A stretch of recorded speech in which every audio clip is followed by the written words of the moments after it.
I guess we'll have a meeting. All right, let's get started.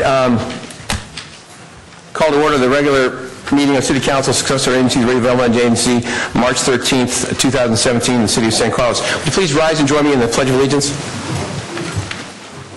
I pledge allegiance to the flag of the United States of America and to the republic for which it stands, one nation, under God, indivisible, with liberty and justice for all. We have a number of items on the calendar today, and so some folks are going to have to wait a little longer. We're going to try to be succinct with our comments, and we want to hear from you, but we have to go through the motion of our meeting. All right? Any changes to the order of the agenda? No changes from staff this evening, Mr. Mayor. Anybody from the dais? All right. Mr. Rubens, a report from closed session? There's no report tonight. All right. We have a presentation of proclamation declaring March 2017 as American Red Cross Month. And we have Trevor Rigger. Mr. Rigger, how are you, sir?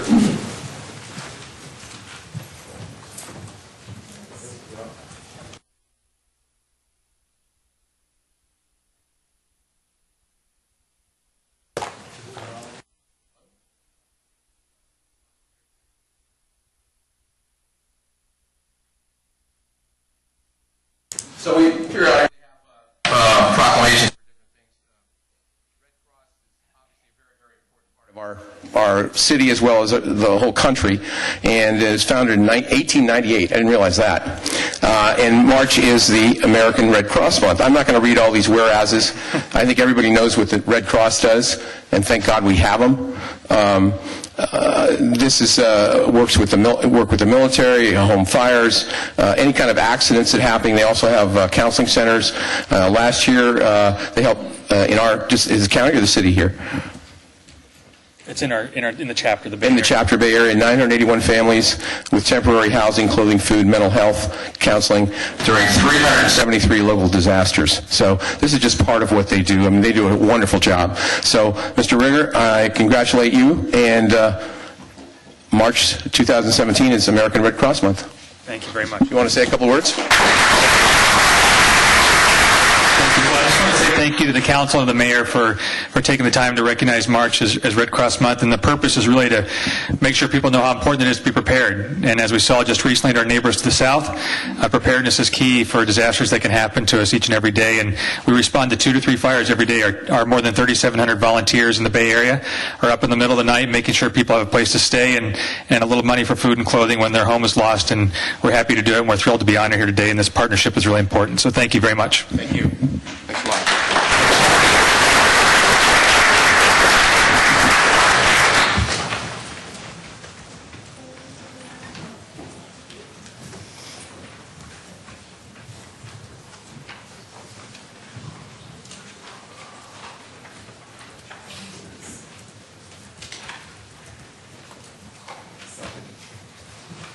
Again, is there a chair where? Anywhere? Chair over here? There's one there. Folks are not going to, unfortunately, the fire marshal won't let you stand. So otherwise, there's an overflow in the enterprise room upstairs, which is up the stairs and then down the hallway. Sorry about that, but hopefully you'll be able to hear us. Okay? Just one second here. Let me get this organized. All right. All right. So now we have public comment, but this is for items that are not on the agenda. So this is for something that wouldn't be, that you haven't marked off your sheets for, be something completely different that wouldn't be on the agenda. Is there anyone wishing to speak on something not on the agenda tonight? All right, thank you. All right, next is consent calendar. Consent calendar items are commonplace to be considered to be routine and will be enacted by one motion. There will be no separate discussion on these items unless members of the council, staff, or public request specific items to be removed for separate action. Mr. Mayor? Yes? I believe actually members of the public have asked that it's item 7H be removed, so is that going to be removed? It will be removed. Thank you. Is there any other items that want to be removed? All right, I'll entertain a motion for the consent calendar. Mr. Mayor, I move approval of consent items A through G and I. Is there a second? Second. All right, moved and seconded. Roll call, please. Councilmember Collins? Yes. Councilmember Grocott? Yes. Councilmember Johnson? Yes. Councilmember Obert? Yes. And Mayor Grisilli? Yes. Okay, we will take 7H at the end of, after 11B. Can we take it sooner? No? Don't. Okay. 8A, report to council on annual update on police services. Chief, how are you? I'm good, sir. Thank you. Good. Yeah.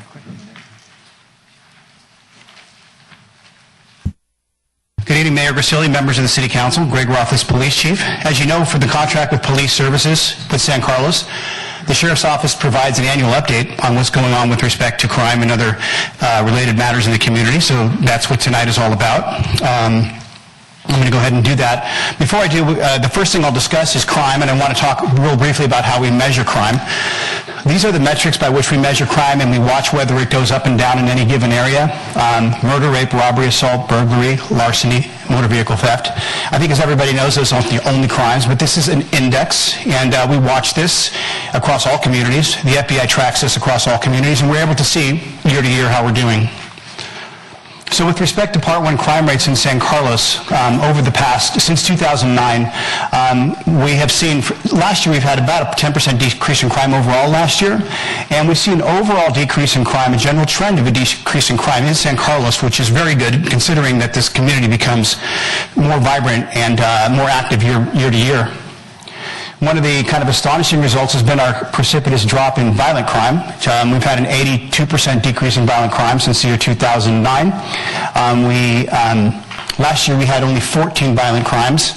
We had our lowest level of robberies. I think it was only 6 for the year. And what was astonishing is none of those involved a weapon. They were all strong-arm robberies. And so an example of that is like a purse snatching or something in that regard. So that was really significant good news for us. Residential burglary continues to be on a trend all over, a slight increase, and you can see here in San Carlos 2015 was a terrible year for residential burglary in San Carlos. By 2016, we've just normalized and returned to our normal rates. Those 2015 numbers that you see there, they include burglaries from homes that are under construction and not lived in. We had an enormous amount of those in 2015. So in 2016, our burglary rates are high still, and that's not unlike what we're seeing in other communities in the county. In terms of how we've responded to crime in this community, especially with this last year, and even in prior years, one has been some of the strategic communications initiatives that we've had in San Carlos. We've kept the community advised always about what's going on through SMC Alert. I hope many of you have signed up for that. Some of our press releases and town hall meetings. We even had a Twitter town hall. Anything that we do can keep the community advised of what's going on. We also message probably more strongly than any other community this concept of personal responsibility as it relates to crime fighting. And I'll talk about that a little bit more, but all of us have a role to play in our homes about not becoming victims of crime, and there's much that we can do. And we've had some public information, public outreach campaigns as it relates to a real new and innovative public outreach campaigns as it relates to crime prevention. I'll show you 2 of them right now. One has been your vehicle is no place for valuables. We have these cards. We actually give these cards out on traffic stops to people, not when we cite them, only when we warn them, because after we cite them, they really don't want much of our advice. So we just give these out warnings. We've also sent that card home to every house in the city, every residence in the city, and it really is. It really is true. The tough fact for people to understand is that if they insist on leaving valuables in their car, eventually they're going to get ripped off, and there's a good chance there's nothing we can do about it. The case closure rates for vehicle burglary are extremely low everywhere. And we had a recent one, somebody lost like $6,000 worth of stuff. It's gone. We'll never get it back, and we'll probably never find the guy who did it. So the idea is for us to make sure we do not leave valuables in our car. The second one has to do with, this is another outreach campaign, again sent to every house, every residence in the community, about tips to be secure from residential burglary. And this was important, and we sent that out, and I think they were well received. Another thing that we've been really lucky to have here in San Carlos is an engaged community as it relates to crime. I know I've told this to the council before, but this community is very sensitive to crime increases, and they're very reactive to it early. Not all communities are. Some communities, they'll have it, they'll be sleepy, they'll be dormant, they won't know, and they won't react. This community reacts immediately to crime. I hear from the community. They work together, they work with each other, they work with their neighbors, and that, I think, has been very, very helpful. Some of you have been to the town hall meeting. We had a packed town hall meeting. They cared very much about what was going on here in this community. We're getting a lot more calls on suspicious vehicles and suspicious people in the neighborhoods. Before, people were reluctant to call us. They didn't want to bother us. We've tried to give that message that people have the absolute right to call us, and they should be calling us. It's a service they're paying for, and if they're concerned about somebody or something in their neighborhood, they should be picking up the phone and calling us right away. And we've also done some home security checks and those sorts of things with the community. They've asked for that, and we've helped them. So we've been fortunate to have an engaged community. We've had a team approach here at City Hall. It hasn't been just the police bureau at the tip of the sword fighting crime, but we've had a lot of help from other departments. We've had help from our, specifically as it relates to this outreach, our city manager, Jeff Maltby, our assistant city manager, Tara Peterson, management analyst, Kristen Flores, and Brian Carey with communications. They all were very instrumental in helping getting our message out and designing these communication outreach pieces. And so we've had a really good team approach at City Hall. We've had some successful complex criminal investigations. Especially these burglary investigations, they were very difficult with cell phones and GPS and tracker systems and things that we have now. These investigations are complex and they're very technical, and our detectives have done a very good job. We've made some key arrests. Some people who committed burglaries in this community are being sentenced to 25, 35 years in prison for what they did. And that was a lot of good work on the part of our detectives in our patrol bureau. And then certainly, last but not least, has been the role the council, I think, has played this year in particular, and other years as well. And that is, especially when these burglaries hit, obviously we're all very, very concerned with that. But I think what I was really impressed with is council decided to study the issue and not look for somebody to blame, but more to study it and to figure out what was going on so that you could help. Once you understood what was happening, we were very good about providing, council's very good about providing technology support that we needed to be able to fight this. They were very good about funding overtime positions that we needed, undercover details that we needed to fight crime, making sure that we have discretionary funds that we can use to react to whatever crime. That's a policy that council has. That's been enormously helpful in our ability to fight crime in this community. Council members going on ride-alongs, some of you are out there watching these details, trying to figure out how we work, how you can help and how you can support. You've gone to our town hall meetings, you've gone to other community meetings, and I see some of your emails with your constituents. You very effectively communicate what's been going on, what you're doing, what the sheriff's office is doing. You are instilling confidence in your constituents rather than fear. That's how you reacted to it. In short, through that period that we went through recently, this council was very supportive and showed exemplary leadership in that kind of a situation. Other major initiatives that we have going on, we spend about 920 hours a year in the San Carlos schools. That's a service the Sheriff's Office provides. It's about a half a full-time position.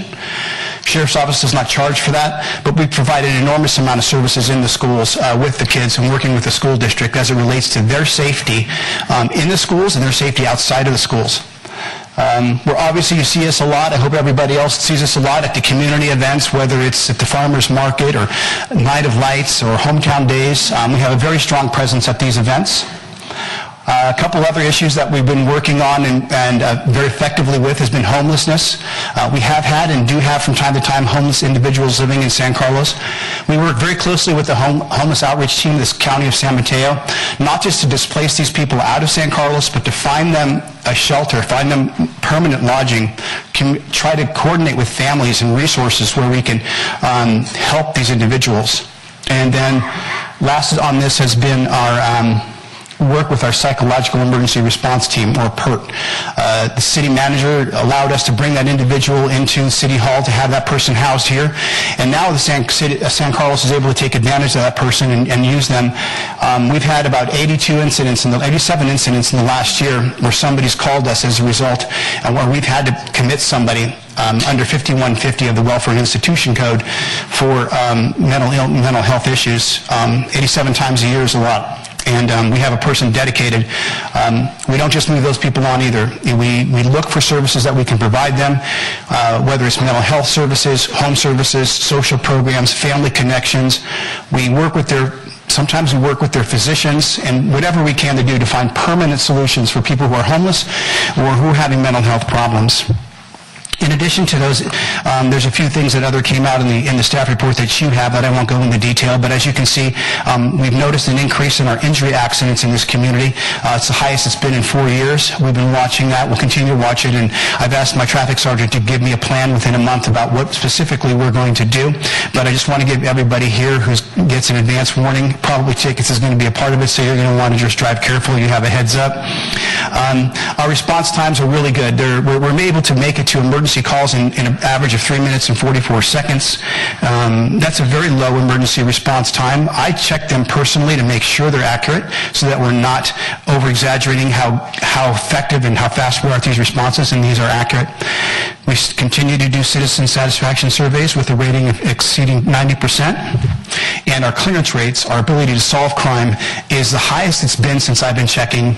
And in the words of Mayor Grisilli, I am a numbers guy. I check those things and regularly, and I can tell you those are pretty good too. So that's all I have for tonight. I'm happy to take any questions. Thank you, Chief. I think it's a real positive report for our city, and obviously thank you and your men and women of the department who do a great job every day, in my opinion, and keep us safe. Questions from the dais? Yes, Mr. Johnson. Thank you, Chief. I agree. It's a great reminder of how much of a safe city we live in. I wanted to let you know that I saw this item on the agenda, and I finally got around to buying a couple padlocks from my side gates, so I'm going to try not to be a victim of a burglary. I wanted to ask a question about burglaries. You mentioned that the stats were really high in 2015 because there were burglaries of homes that were under construction where people were not there. Right. I think I noted from the staff report that if you removed those burglaries, the number of burglaries was flat from 2015 to 2016? Is that? I think there was a difference of maybe only 1 or 2 if you remove those. And what might be surprising to you is that there's not the community outreach, concerns as much as there was last year. That's because last year it was all like in the last 3 months of the year and all up on the Crestview corridor. Sure. And this year we have not seen that at all. What we've seen is the burglaries are spread out throughout the year. And on top of that, we don't have these construction site burglaries that are making the newspaper and being coded as burglaries, or making pin maps and being coded as residential burglaries, and further, inciting fear in the community. So that's why, despite the fact there's a little difference, there's a very big difference in the community reaction. Okay, that makes a lot of sense. You mentioned the funds that we appropriated last year for kind of emergency policing services. I was just wondering if you could give us an update. Did we expend all of those funds last year? Is there any money left? Do you think you'll be coming forth with a request for additional funding? I think I don't have the final numbers, but I think there's going to be money left from last year, and I believe that the budget process, we've had a good situation going wherein that there's been money put in the budget for me in the event I need it. In some cases I do, in some cases I don't. Inevitably, we return money at the end of every year, but that decision by the council to allow me to have those discretionary funds to immediately react to crime is very helpful. Got it. Okay, and then last question. I agree that the citizen satisfaction survey is excellent, 92%, but it is on a somewhat of a downward slope. It's still an A, but I wondered if you could share any thoughts on why you're seeing it decline a little bit year over year. Do you think it's background feelings about police in general, or do you think it has to do with specific incidents in San Carlos? No, what happened, last year we sent out, I think, just 24 surveys last year, and I think it's something like that, 24, 26, right? And all of them were like A++, except for 2. We made 2 people really mad. I don't know who they were, but they didn't like the outcome very much. And so I took note of that. And we have that, you know, again, when you're throwing out a low number of surveys every year and you have 2 responses, 2 negatives in the entire year, that can, you know. Okay, that makes sense. Thank you. Okay, Mr. Olbert. Thank you, Mr. Mayor. Thank you, Chief, for a great presentation, and I'll echo what Cameron said, and you know, please give our thanks to the men and women who serve us working for you. And also, I'd also like to say that you lauded a couple of times our leadership in being willing to be responsive and supportive. I'd also like to recognize your leadership, because a lot of what's here would not have happened without you. And I particularly also appreciate the fact that you have always made yourself available to respond to any citizen inquiry. I refer a lot of people to you. I think, as I've shared with you, most of them are hesitant to call you, but I hope some of them at least are. I've heard back from a few that they've always enjoyed the conversations and learned a lot, so please keep doing that. I had one follow-up question. Cameron actually asked several of the things I was going to ask, but one follow-up question about the residential burglary situation. So essentially, we saw in 2016, absent the construction burglaries, essentially the same rate. Yes. It's just, as you were pointing out at the end there, the community reaction was very different. Very different. The pattern was extremely different, too. And probably because the pattern was different.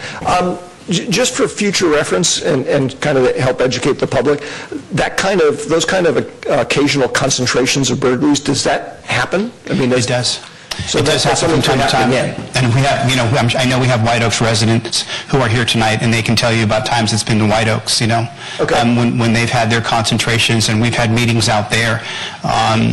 You know, this one was the Crestview Corridor, and it was a jump onto 280. But I can tell you that we arrested the people responsible for virtually every single one of those burglaries, and they are going away for a long time, 25, 35-year sentences in prison. These people, unfortunately, they're violent criminals, and they've had a violent criminal history prior to this. So they're career criminals. Well, I'm glad that we caught them and were able to put them away. One thought I had, by the way, just in reading the staff report, not what you just gave, but the written material that came with the agenda, I actually really enjoyed reading it. I thought it had a bunch of great information, which you couldn't cover every single thing in your verbal presentation. I'd ask you to think about whether or not there's a way to recast what was written in a form that could be put up on the city website, so it would be publicly available easily for people to read, because I, frankly, as I said, found it very informative. I think others might as well. I think that can be done, sir. Yeah. The last question I had is related to the emergency funds that we gave you the other year to respond with. Without compromising any kind of efforts that we do, can you give us a flavor for some of the uses that the money was put towards? I'm just curious. Well, those people who were living up on Crestview obviously they saw a real high presence of marked units up there in the area. Okay. And so that, in order to get that kind of presence, we have to be able to post and fill overtime to be able to flood that area with police. But we also did it with unmarked units and our crime suppression unit and special units up there. I know at least one council member on Ride Along saw that. And so we were paying for those types of people. Mainly it's personnel expenses, it's putting people up there. It's also investigative work. These detectives did not have a lot of evenings and weekends off during this time period. They were committed to finding these guys, and they were working a lot of hard, and they were working a lot of hours. And so those things add up, and you know, the council made that decision that they wanted to make sure that we had what we needed to fight this, and we were able to thankfully use that money to bring about a good result. You know, given, as you said a few minutes ago, that these things tend to come sometimes in waves and surges and concentrations, maybe this is something we ought to think about having as a ready reserve, kind of as a just going forward policy as part of the budget process. So, and not wait for an event to happen, you know, a wave to happen before we respond. So, again, great job. Thank you very much for a very informative presentation, and keep up the good work. Thank you, sir. Mr. Grocott. Just a couple of questions. I'm wondering if you see any correlation to the reduction that you report on, and just a raised, I guess we would call it, awareness of your presence, your department's presence in the community, vis-a-vis things being in the paper, there were articles, about the little, I guess we'd call it a crime spree, if nothing, for lack of anything else. Both in, for a time we were having trouble with the marketplace, and then we had trouble with some of the different neighborhoods, and so we were in the paper. Do you think any of the, like I said, the awareness that came from that caused a reduction at all? I think it did. And the city manager and I had a discussion about this recently, where when there's some crime in this community gets very noisy. And so whether it's stuff in the paper, city hall meetings, we got license plate reader discussions that are public. We've got detail, extra funds being approved, extra patrols, and a lot of discussion about neighborhood watch and things like that. I think it has a lot to do with it. Okay. One of the other, and then the next thing I have is just a comment.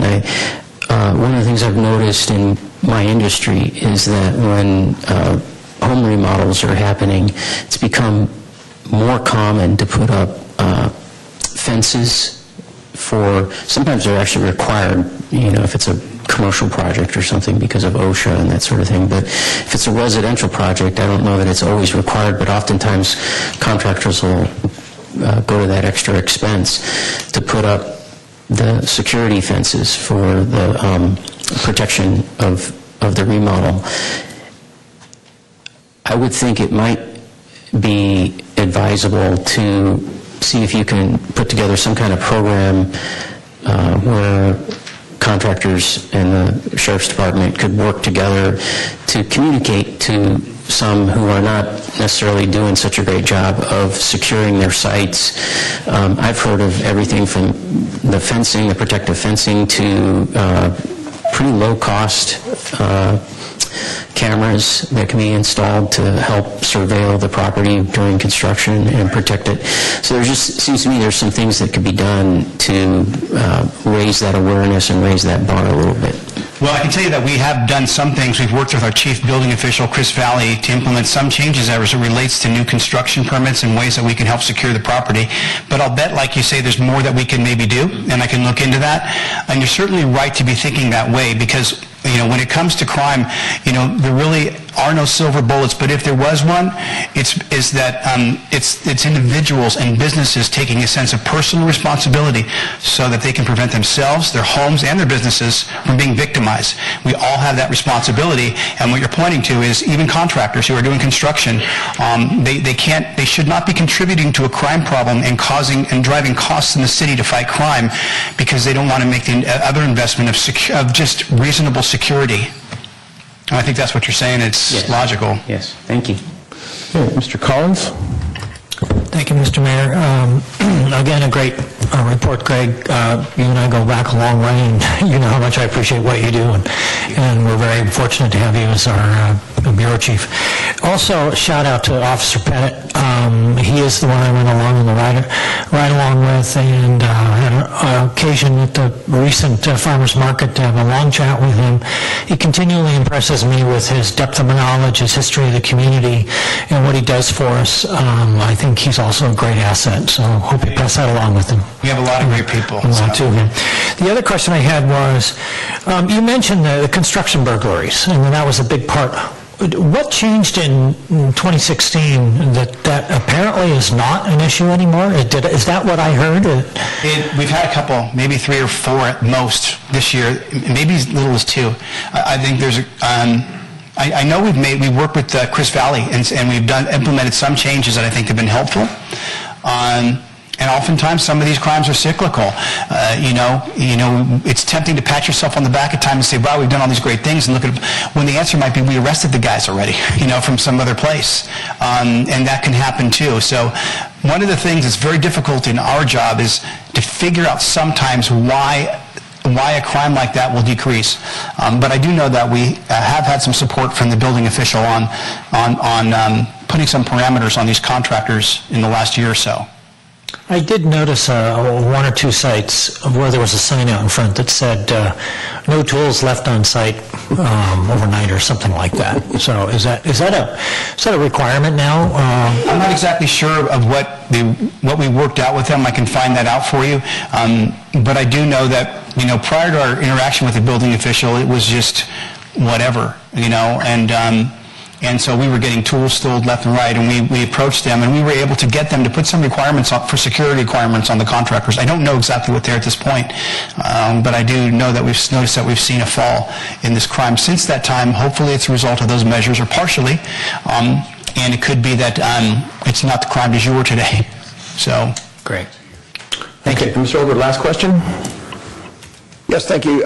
Actually, it was sparked by some of our recent conversations. Really, probably more a question for Mr. Rubens. I seem to remember when we had the discussion after the Crestview wave of burglaries, the issue being brought up about requiring security measures on construction sites. But I don't remember the answer to the question of, are we able to make that as a condition of granting a permit? My recollection is that we, that's the way that it's being done is through, either through a notification or a condition on a building permit.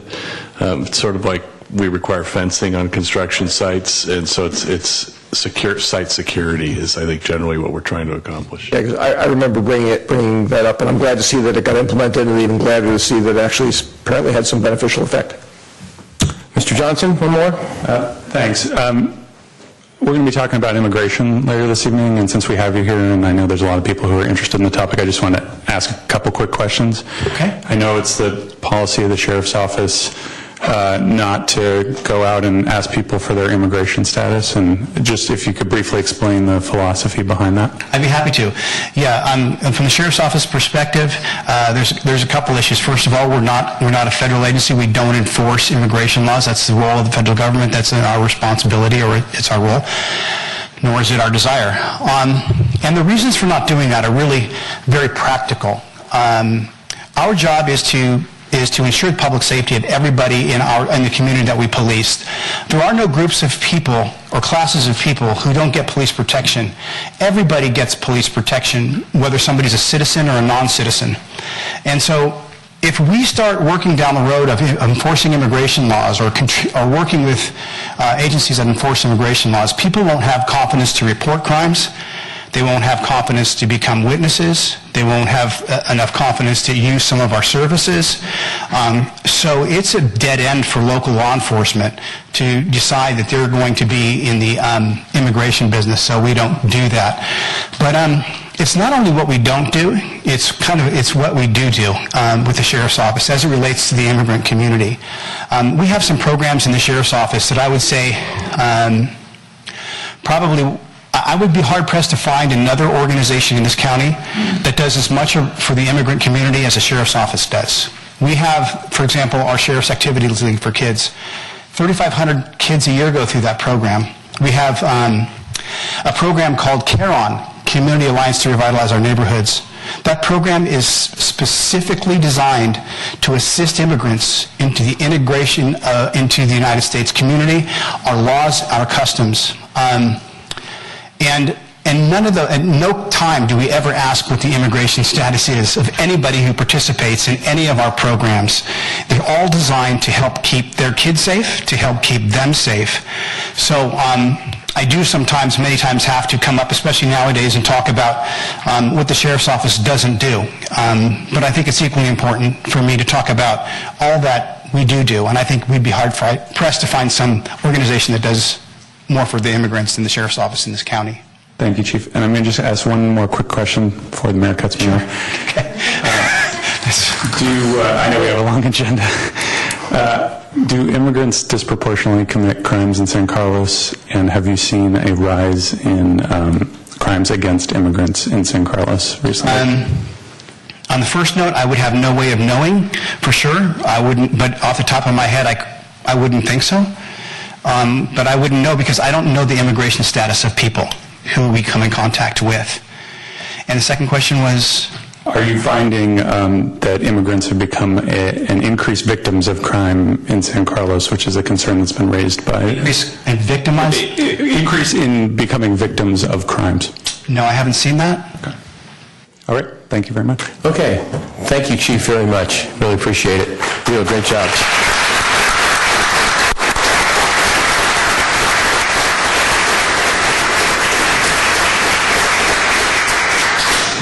Since I'm moving stuff around already, I talked to the city manager. We're going to move 9A to behind 7H. So right now we're going to go to 10.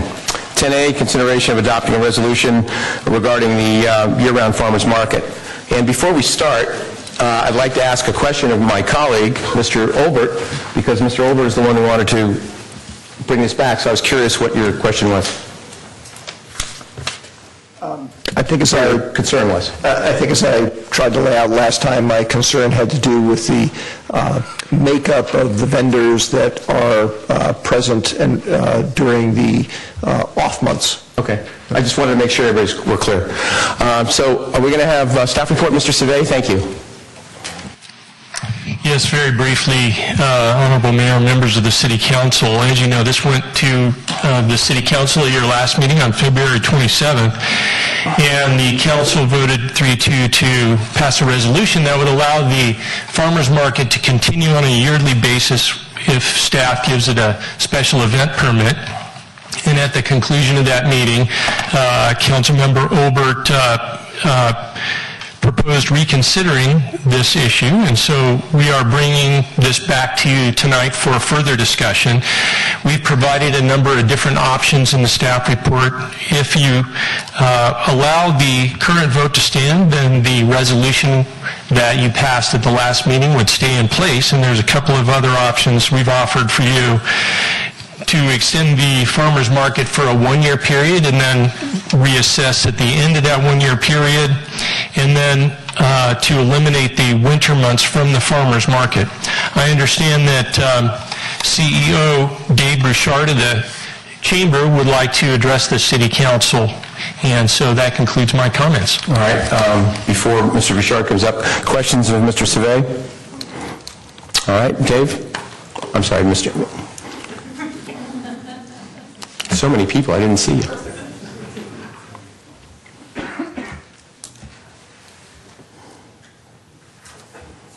Well, thank you, Honorable Mayor and members of the Council. As Al mentioned, I'm before you this evening on behalf of the San Carlos Chamber of Commerce to request the continued operation of the San Carlos Farmers Market on Sundays year-round.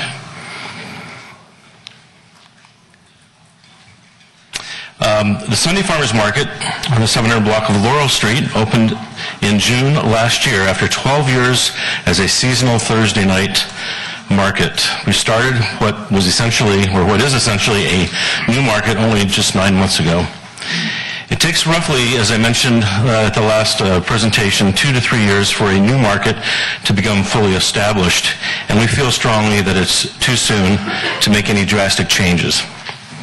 We've worked very hard to keep and attract both ag and non-ag vendors in order to maintain the market's viability. Yet, no matter what we do to promote the market, surprisingly, there are people who still don't know that we've moved the market to Sundays. That said, we still had, on average, 3,000 to 4,000 attendees weekly during the summer and fall months, and 1,000 to 2,000 in the winter. And these numbers will only improve over time. As you know, we've experienced smaller markets and fewer vendors during the months of January and February, which is part of the reason why we're back here this evening. But this was primarily due to extremely poor weather conditions. The primary concern, as I heard expressed at the last City Council meeting and from talking to members of the Council since, was basically centered on the small number of ag vendors during this past winter. As I mentioned earlier, we believe it's too soon to make any drastic changes to the market, especially knowing that the variety of winter crops is extensive to shoppers who are able to find just about whatever they want, and I want to stress this, under normal winter conditions.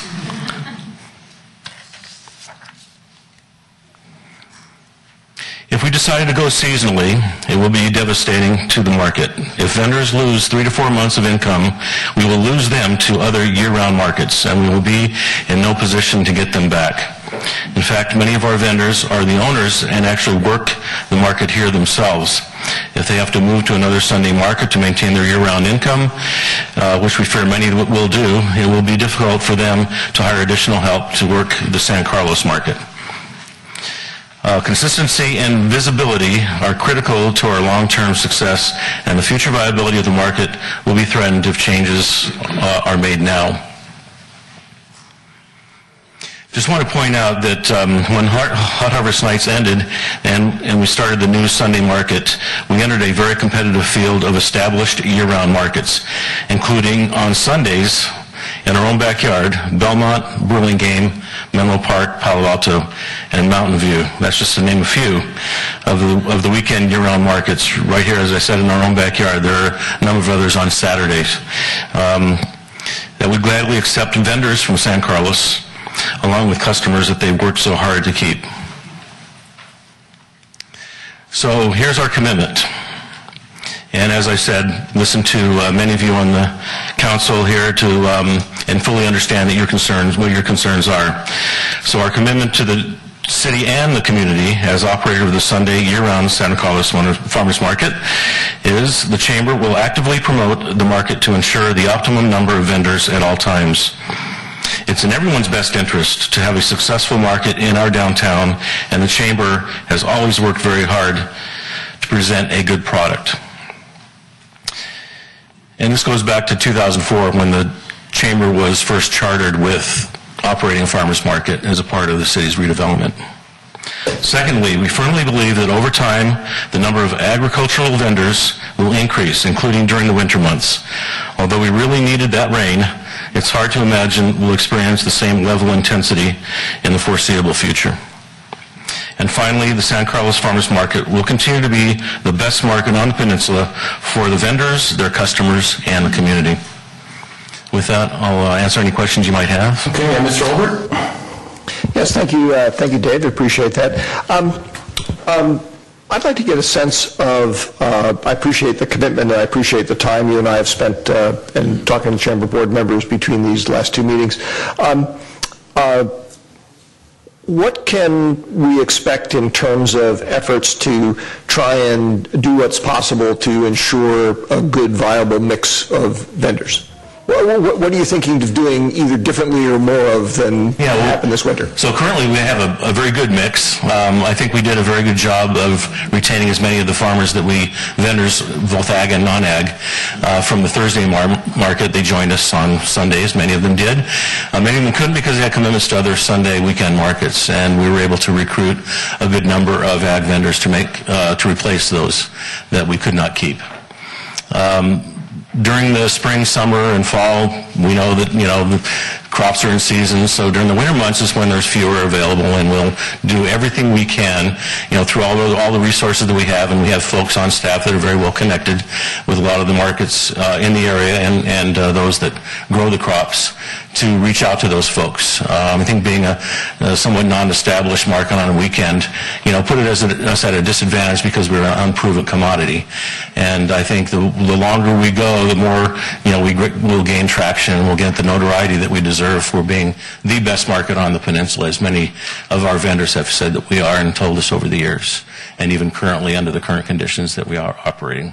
So as the follow-up, as the market on Sunday builds and becomes known as being equally attractive as the Thursday market was to people, do you anticipate, my understanding is that in part what's happened is that vendors will make commitments to, or verbal commitments to show up for all of the, for a number, and then depending on conditions or their own situation, they may or may not actually show up.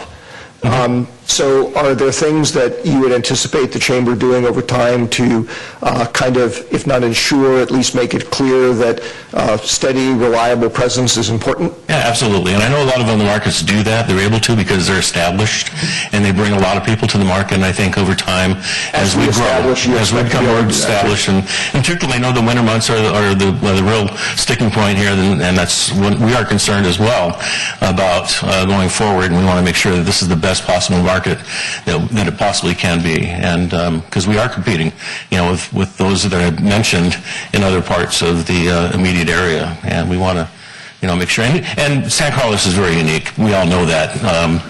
We've had this market in the downtown, right on Laurel Street in the middle of town, which makes it unique among many markets that are located in either Caltrain depot or a college campus or blocks away from the main downtown. So we have that going for us, and I think that's what really is attractive to a lot of our vendors and why they keep coming back and why they've stuck with us.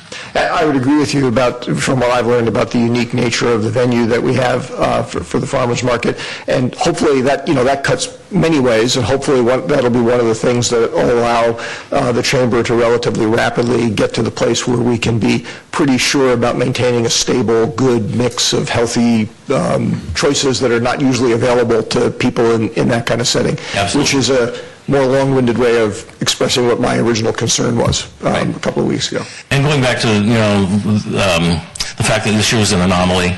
I mean, we all know what, it affected other markets. It affected businesses on Main Street and on Laurel Street. It hit everybody really hard, particularly because of the timing. But hopefully, I don't want to, jinx anything, but, we need a steady, steady rain during a certain amount of time over the course of the average winter, but this was obviously way out of normal, way out of the norm. So. Thank you. Okay. This is only the second time in my 12 years, and I don't remember another time, that we've ever had something reconsidered. I do not want to stop anyone from speaking on this issue, but you've convinced me to change my vote. I voted against it.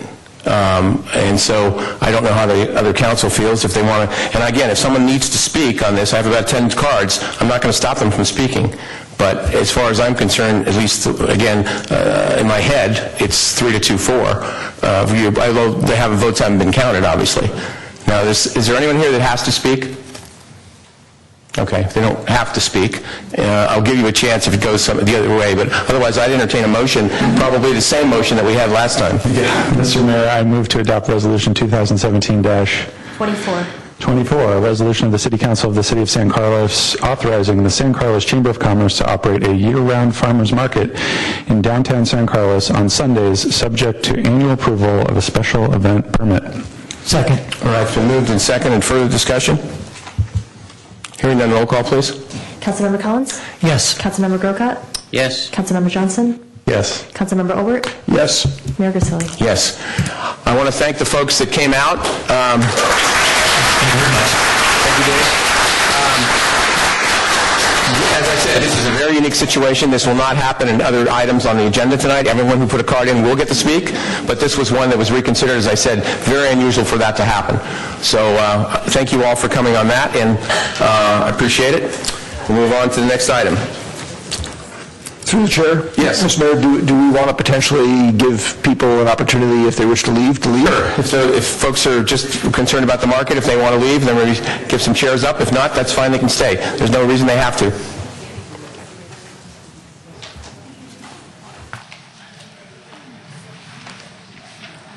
So there's a couple of chairs up here.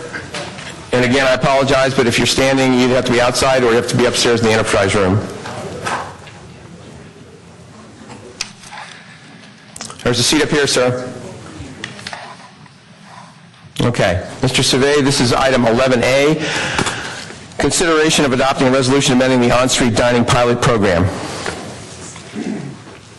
Mayor, members of the City Council, back in 2015, summer of 2015, the City Council approved a pilot program to try out on-street dining in the community and it was a pilot program that would allow 18 months for a couple of restaurants in the downtown to be considered for this program. And most recently, with the beginning of the construction of the Wheeler Plaza project, we understand that people have been expressing concerns to the council with regard to available parking. And so at your last meeting, you asked staff to bring this back to you for further consideration and discussion.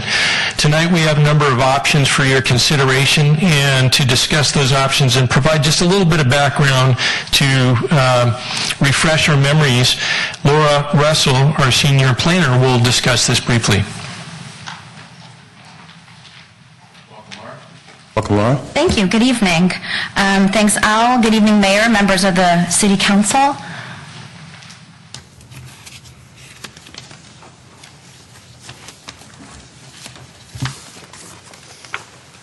So the on-street dining pilot program was developed in response to a City Council strategic plan objective to develop a program for restaurant parklets.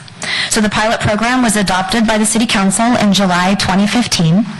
The full description of the program is included as attachment 3 to the staff report. Highlights are that it includes 2 restaurants in the 600, 700, and 800 blocks of Laurel Street for an 18-month time period. And at the request of the City Council, at the time that it was adopted, the restaurants are required to implement measures to help offset the use of the public parking spaces. So as approved by the City Council, the pilot program includes selection criteria and the formation of a selection committee, and that has members from the Economic Development Advisory Commission, Transportation and Circulation, Planning Commission, Chamber of Commerce, and staff. So in terms of the status of the program, 3 applications were received in response for the call to projects that the city issued. The selection committee met to review the applications and recommended that town proceed with the process. The committee provided comments on the designs for Positano and Piacere. Both of those restaurants have revised their plans in response to those comments, and staff was in the process of scheduling a selection committee meeting when the City Council asked to revisit the program. Town was reviewed and approved by the Planning Commission, got their building permits and encroachment permits, built it, and began operation on February 10th of this year. So staff has provided 3 options that the council may wish to consider this evening. Number 1 is to continue the program as originally approved. This would mean that the selection process would continue, and the pilot period would be from approximately this summer of 2017 until winter of 2018. Option number 2, the council could postpone the implementation of the second location until the new Wheeler parking structure is open for public parking. The selection process could continue during that time, but staff would time it up so that the operation wouldn't start until approximately May 2018.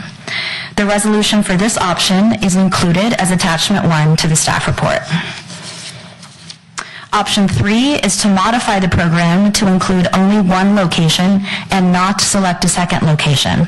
With this option, neither of the other 2 restaurants that have participated in the program and revised their plans would be allowed to continue. The resolution for this option is included as attachment 2. Regardless of any of these options that are before you, it has always been intended that at the end of the pilot program, the City Council would evaluate the program overall and consider whether to end it at that time, to modify it, or to make it permanent. So it has been known to the restaurants for the entire time that there would be an 18-month evaluation at the end. So we are available to answer any questions or receive any additional direction that the council may have on the pilot program. Thank you. So just a point of note here, Laura, on your screen there. The second one is the one that staff is recommending. Is that correct? That is the staff recommendation. Okay. You didn't say that the first time. I want to make sure everybody understands that. Okay.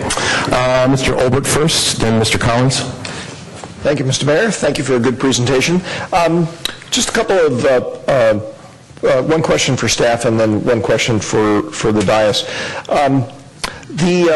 If we go with the staff recommendation of option 2, which my way of thinking puts the program on hiatus for some period of time, how does that affect the term that town, who's already got it installed, gets to operate it. Remember, basically the original program anticipated we were going to have these things in existence for some period of time and then say, stop the music, let's study and see what happened and see whether we want to continue them.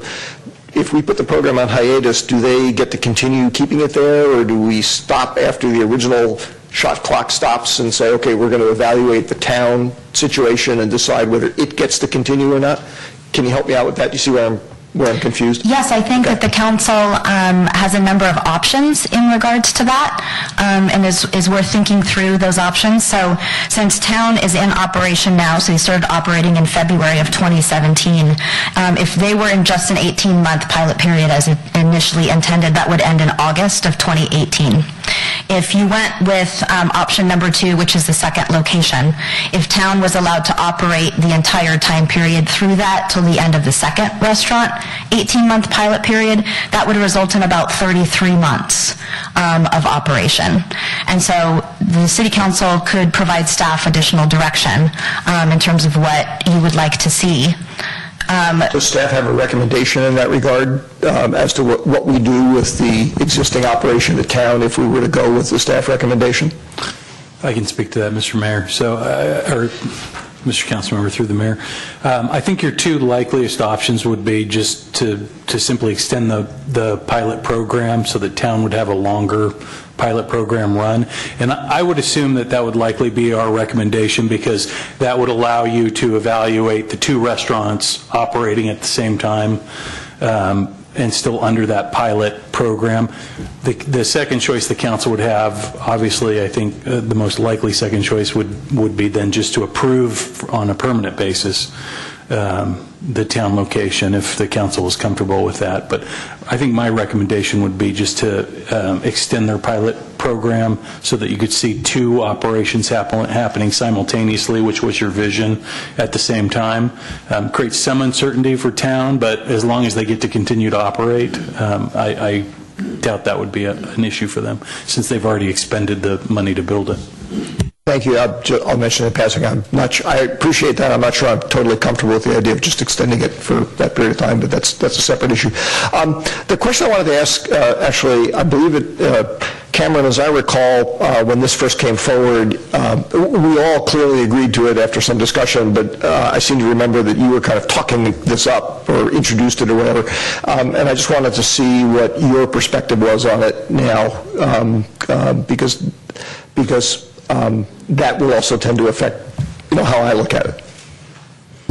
My perspective on this item, or my perspective on the town operation? No, on whether or not we ought to put a hiatus in place or extend it or do nothing or whatever. And if you'd like to comment later, that's fine. I am interested in your perspective on it, because I seem to remember you bringing it up in the first place. Sorry, let me just clarify. You're asking what my perspective is on what we would do with town and whether or not we would extend town versus...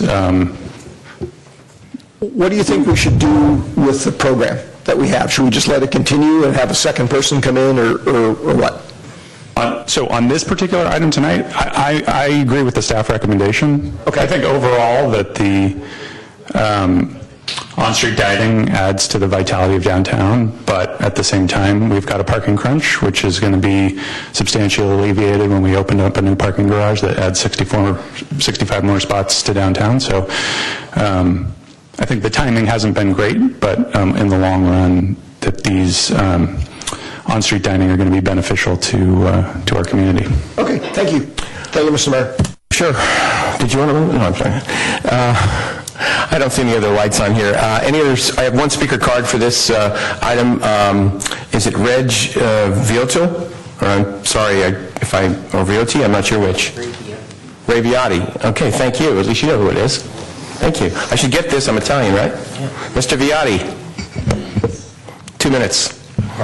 Hi, my name is Ray Viotti. I was hired by Piacere to do their on-street dining concept for the competition.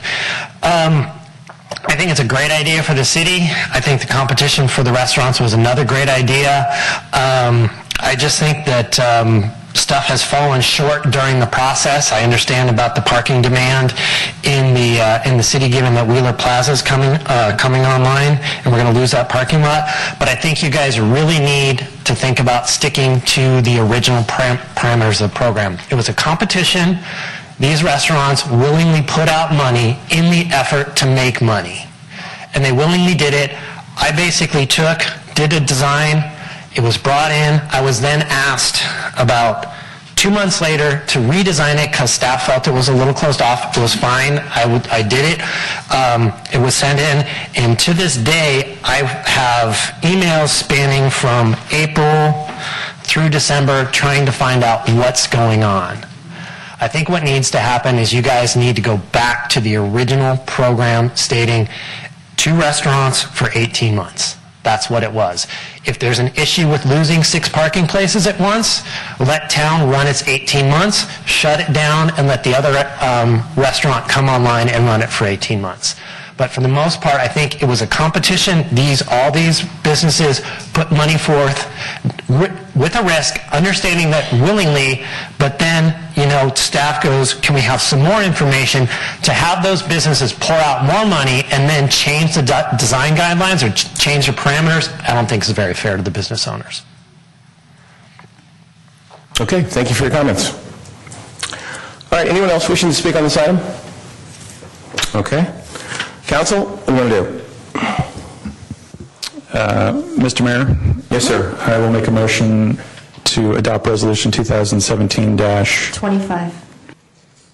25. a resolution of the City Council of the City of San Carlos amending the on-street dining pilot program to postpone implementation of a second location. Second. Option 2? The staff recommendation, which Okay. Your sheet's option is number 2, and on our handout here is option 1. I apologize. Okay, that's confusing. Okay, so it's the, all right, on our handout. All right, it's moved and seconded. Discussion. Mr. Mayor, may I make an alternative motion? Certainly. I'd like to propose that we move to adopt the resolution amending the on-street dining pilot program to postpone implementation of a second location, but to also have the shot clock for the currently operating situation at town end after the original 18-month period. Okay, it's my motion. Is there a second to that? Can I ask a staff clarification? So we have, this original motion makes no change to the town shot clock, so we're on that 18-month anyway. Is that not right? That's correct. The way the process would work right now is at the end of 18 months, even if you suspend the program, the town item would come back to the council automatically for a definitive decision about where to go. Okay, then I'm confused about the answer you gave to my question earlier, saying what would be the implication of adopting this, which sounds very different from what you just said. I'm actually fine with it. I misunderstood your question because I thought your discussion was about what happens at the end in the future. Okay, no, to be clear, I just want to, my concern is to make sure that we don't unfairly advantage one player over another by saying we want to not have a second player come in. The intent of my motion is not to extend the town timeline. It's going to come back in 18 months. I appreciate the clarification. I withdraw my alternative motion. Okay, thank you. Yes, Mr. Grocott. A couple questions I have, I think, for staff then. If this is a competition, there were 3 who applied, but only 2 can be chosen. We still don't have the second one chosen yet? Yep, that's correct. So if we were to go with the postponement, could we at least have things continue to move forward between staff and the applicants so that they can be ready to go when things open up again?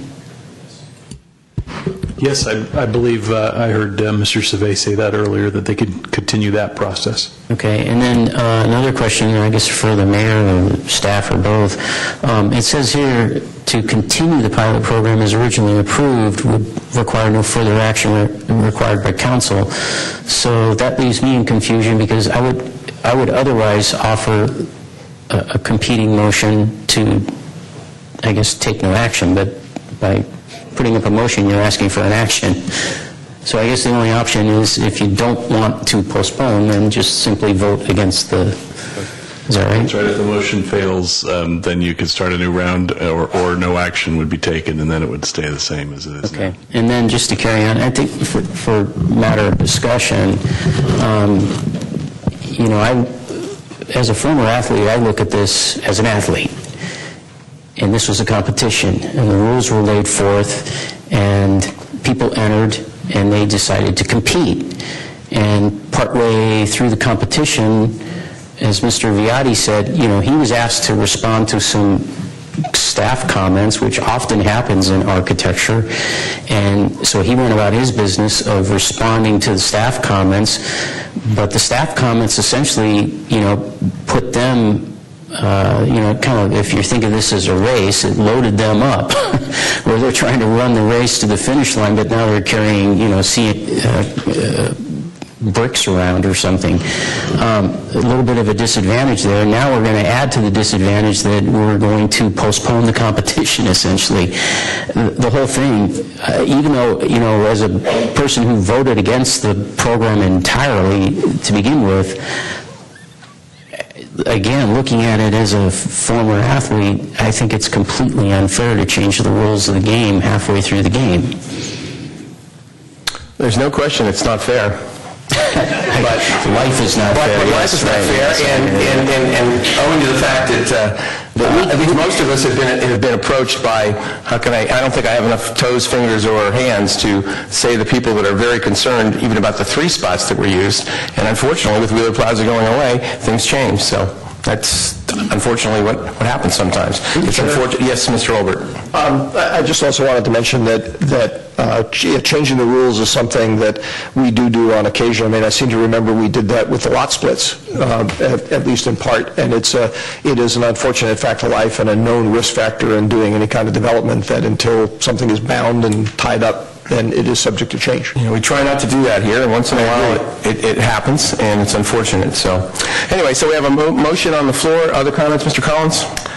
Yeah, I just want to say, as long as changing the rules, it's unfortunate. Sometimes you just don't know until you get into a program how well it's working and how well it's received. And as I think, as the mayor alluded to, I have also been approached, maybe is not the right word, but I've gotten my share of emails, and I've gotten comments at the farmer's market that, you know, it's a terrible idea. Why are you taking away 3 parking spaces? I don't even want to think about the comments I'm going to get if we take away 6 parking spaces. So as much as I don't like the idea of having to do this, I don't see any alternative until we get the Wheeler parking garage up and running. Okay, so we have a motion on the floor. It's a second. And any further discussion? If not, I'll entertain Crystal to call the roll, please. Councilmember Collins? Yes. Councilmember Grocott? No. Councilmember Johnson? Yes. Councilmember Obert? Yes. And Mayor Grisilli? Yes. Okay, thank you very much. That's 11A. All right. So the next item on the agenda is 11B, consideration of adopting a resolution reaffirming San Carlos's commitment to a diverse, supportive, inclusive, and protective community, declaring San Carlos a welcoming city. Is there a staff report?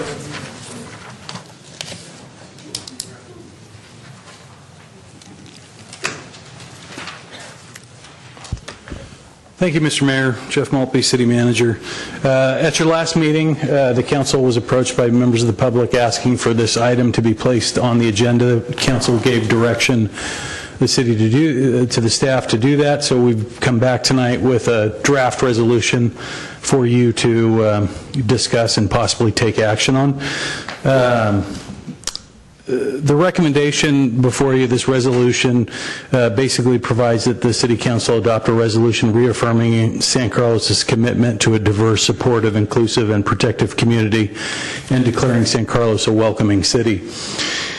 And probably the most important word in understanding the language there is reaffirming, because staff looked at this issue, what we found is that really everything described in the resolution is part of a long-time practice that the city's done for many years, and in many cases decades, and in other instances are just simply sort of statements about things that have never happened and are unlikely to happen in the city of San Carlos.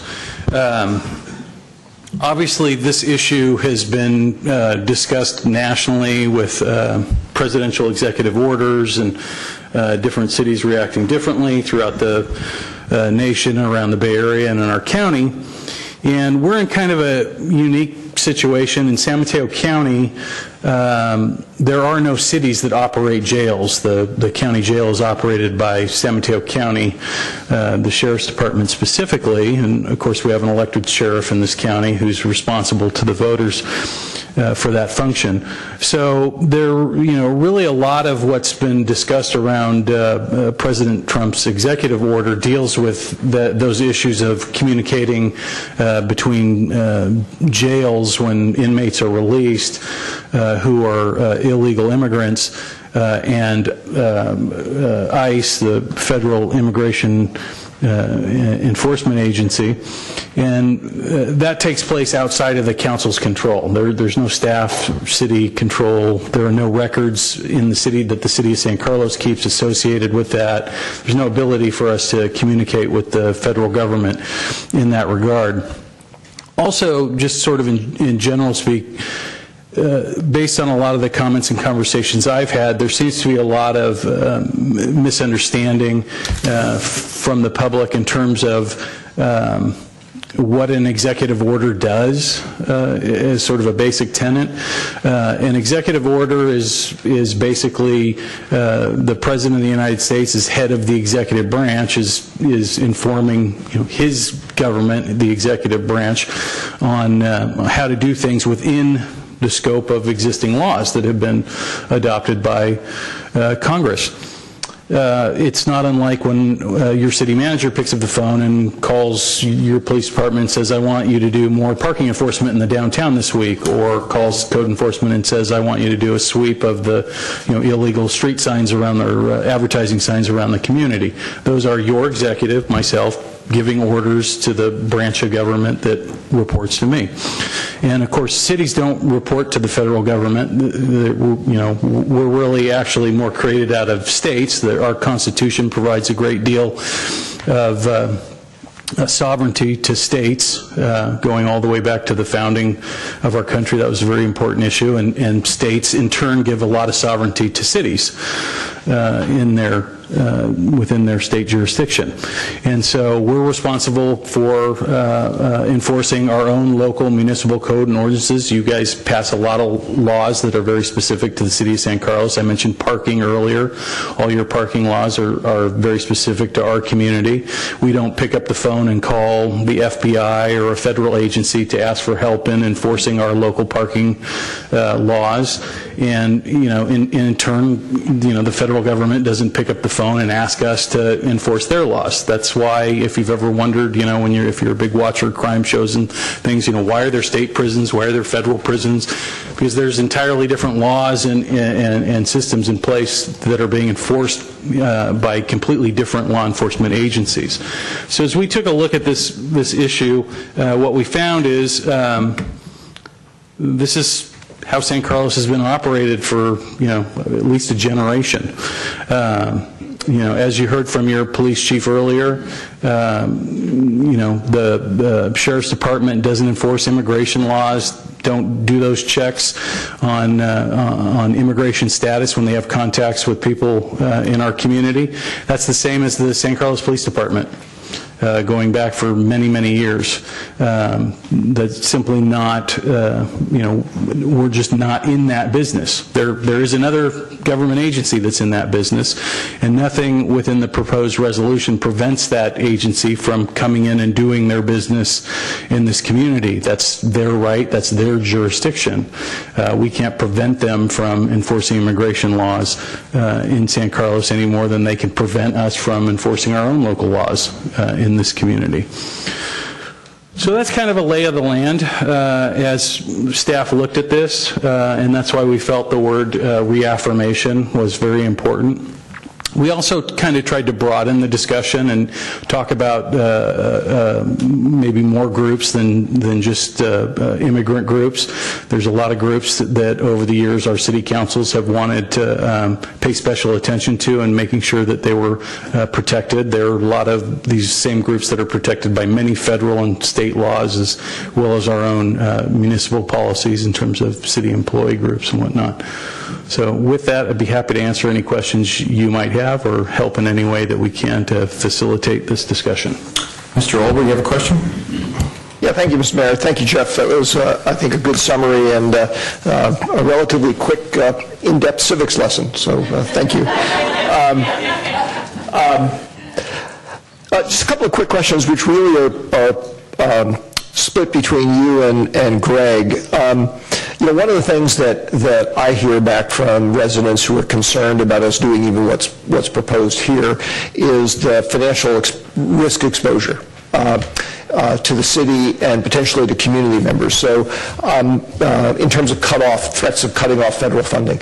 So I appreciate some perspective from each of you on your assessment of the magnitude of those risks, the scope of them. I mean, you know, is it actually, I had one person ask me, is it, you know, aren't my Social Security benefits at risk?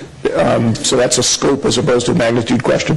And probably more specifically for Greg, it's what I'm curious about is your sense of, you know, the fact that something might not be lawful doesn't mean somebody might not try to assert it. And if the federal government were to try to assert, you know, a claim against us somehow, what's your sense of the likelihood that they'd succeed, given what the current law, the legal framework is?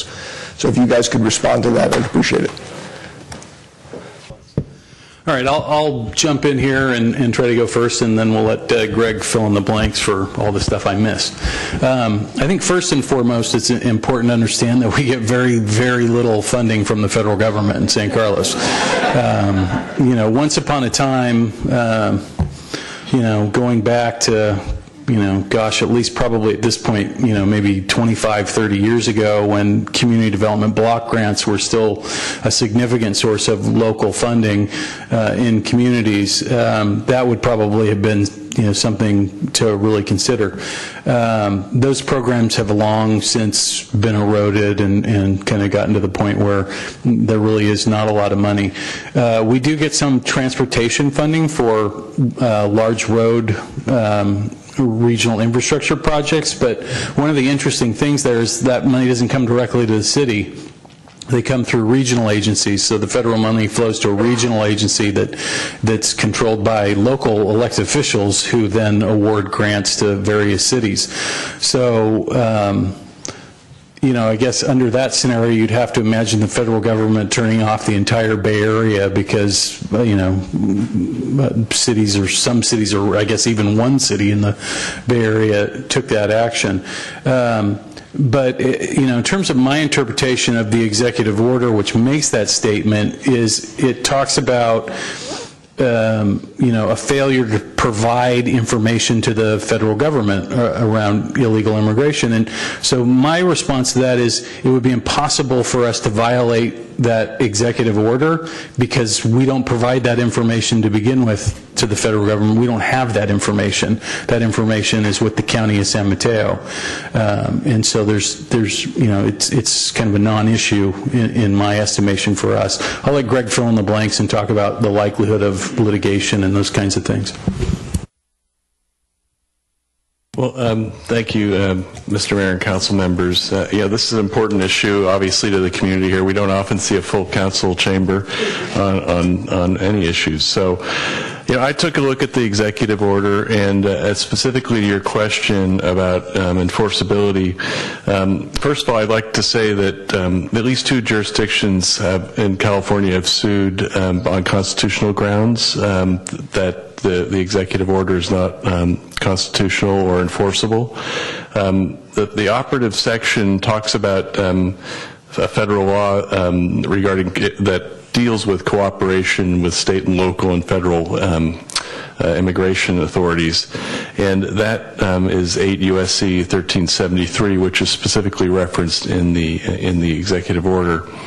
That order gives the Attorney General and the Secretary the discretion to ensure that jurisdictions that willfully refuse to comply with this law are not eligible to receive federal grants.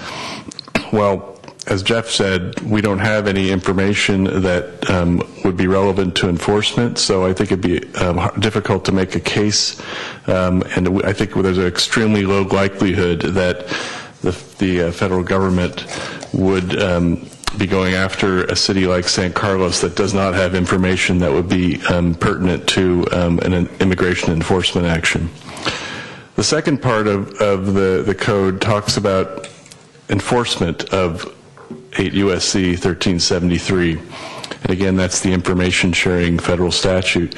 That statute, or that portion of the executive order, talks about taking action against an entity that violates that section or has a practice that prevents or hinders the enforcement of federal law. So that section, I think, informs the first section about what the intention of the executive order is. So it looks to me as though the risk would be very low for the city to be, even if there were a federal funding at issue, that we would be a target of an enforcement. Having said that, I don't know how aggressive the administration might be in enforcing these types of rules and might try to make a case against a city like San Carlos. But again, I just think that it's very unlikely that we would be a target. And I think that there really is a legitimate question that the cities are raising about whether or not you can withhold federal funds in the context of a criminal enforcement action as opposed to a grant program with conditions, because that's the traditional way that federal funding is tied to from the federal government to programs to the states. Years ago, highway money was tied up in states that kept their speed limit at 55 miles per hour. Now that was lifted, but all the states did that because their federal highway funds would be cut off. There's some other regulations like drinking age. The reason that there used to be states that had drinking ages that were 18, 19, and under 21 is because there wasn't a law that tied federal highway funds to raising your drinking age to 21. So those rules are different than what's being attempted in this order. So that's one of the issues that the cities are bringing up. So again, another reason why we're a long way from any action against San Carlos, because these other cases would have to come forward first. Okay, thank you. Thank you, gentlemen. Mr. Grocott. And excuse me, before you start, I want to make sure that everybody understands this issue can be a divisive one. There may be comments from the dais, or there may be comments when people come to speak, and I have over 30 people that want to speak tonight that you may not agree with. And I would hope that we would respect all the comments that are made and be polite and be the city that we should be.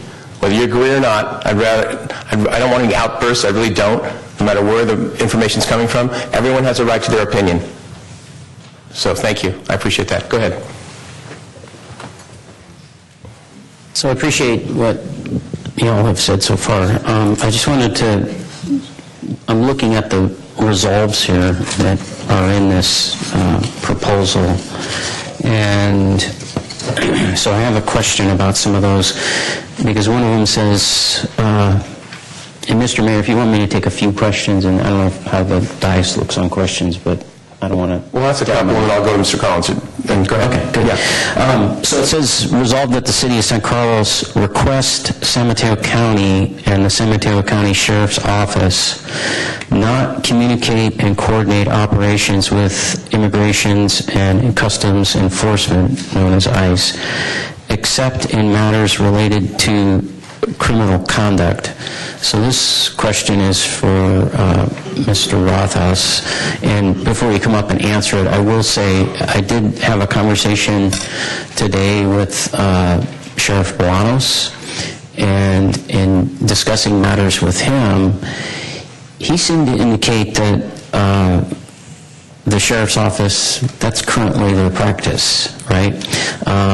And I also asked him, as a person who's been in law enforcement for 38 years, has he ever been in an apartment as a police officer or sheriff's deputy where that was done?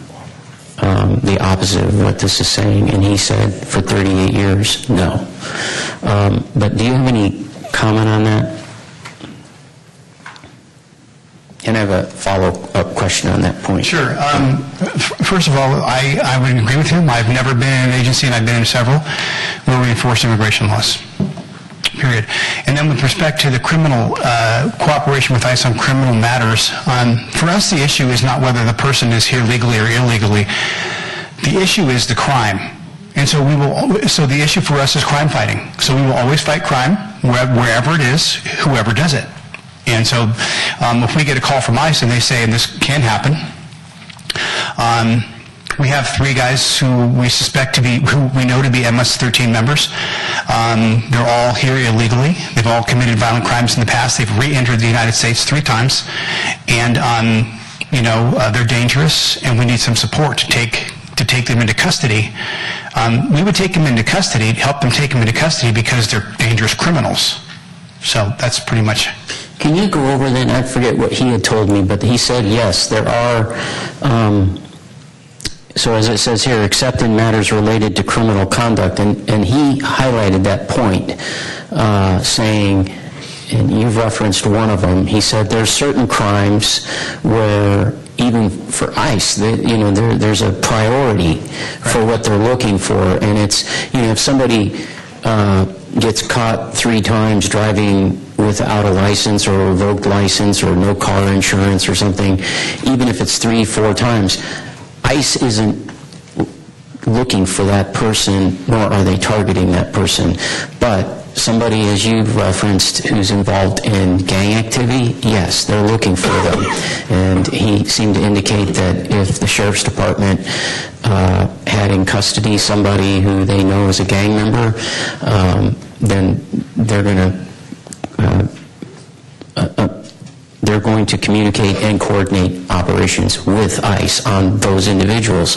Right. And he named a couple others. I remember one of them was if there's somebody they suspect of involvement in domestic terrorism. So I named 2. Can you clarify what the others are?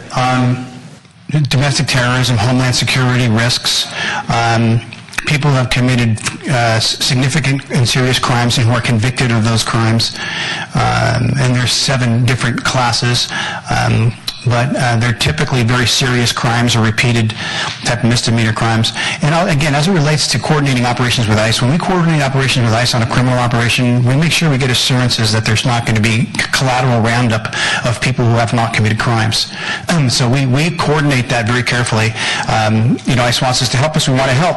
But if you're going after anybody who is non-criminal and who is in the United States illegally, we don't want to participate in that because we risk a lot of public trust and confidence from that community that we have all of a sudden become the immigration police too. And that's something we can't afford to do. It's not because we're pro-immigration, anti-immigration. It's because we can't lose our jacket of being trustworthy to all members of the community. So I don't know if you can answer this because it wasn't your email, but one of the emails we got, at least I got, was from a fellow who worked for a nonprofit, seemed to be associated with schools, and he was saying that he's heard of a number of cases where kids come home from school and suddenly, daddy and mommy aren't there anymore and their brother's not there because they got picked up by ICE. But what you're saying is the kid might come home from school and maybe his brother, who's involved in a gang, is not there anymore because he got picked up by ICE, but they're not going to do it collaterally. They're not going to come into the home and say, well, we're after this guy, and oh, by the way, it looks like you guys are not documented either, so we're taking you away as well. I can't comment too much on what ICE does and how they roll because I'm not with ICE and they have their... But what I can say is there's been, and I think due to a lot of reasons, there's been an enormous amount of urban legends about what it is that ICE does and doesn't do, and what it is that ICE has been doing and has not been doing in the community recently. And much of it is not true. ICE's primary objective is serious criminals, human trafficking, drug trafficking, sex trafficking, gang members who are here illegally and of repeated people who have been deported repeatedly. And so I would caution people, if you hear a story like that, unless you witnessed it firsthand, it'd be important to get all the details before making judgment about what really happened in that case. And just one follow-up question, then I'll give it up. So the other thing that the sheriff told me is, as we were talking about, why do you think there's all of a sudden this uproar?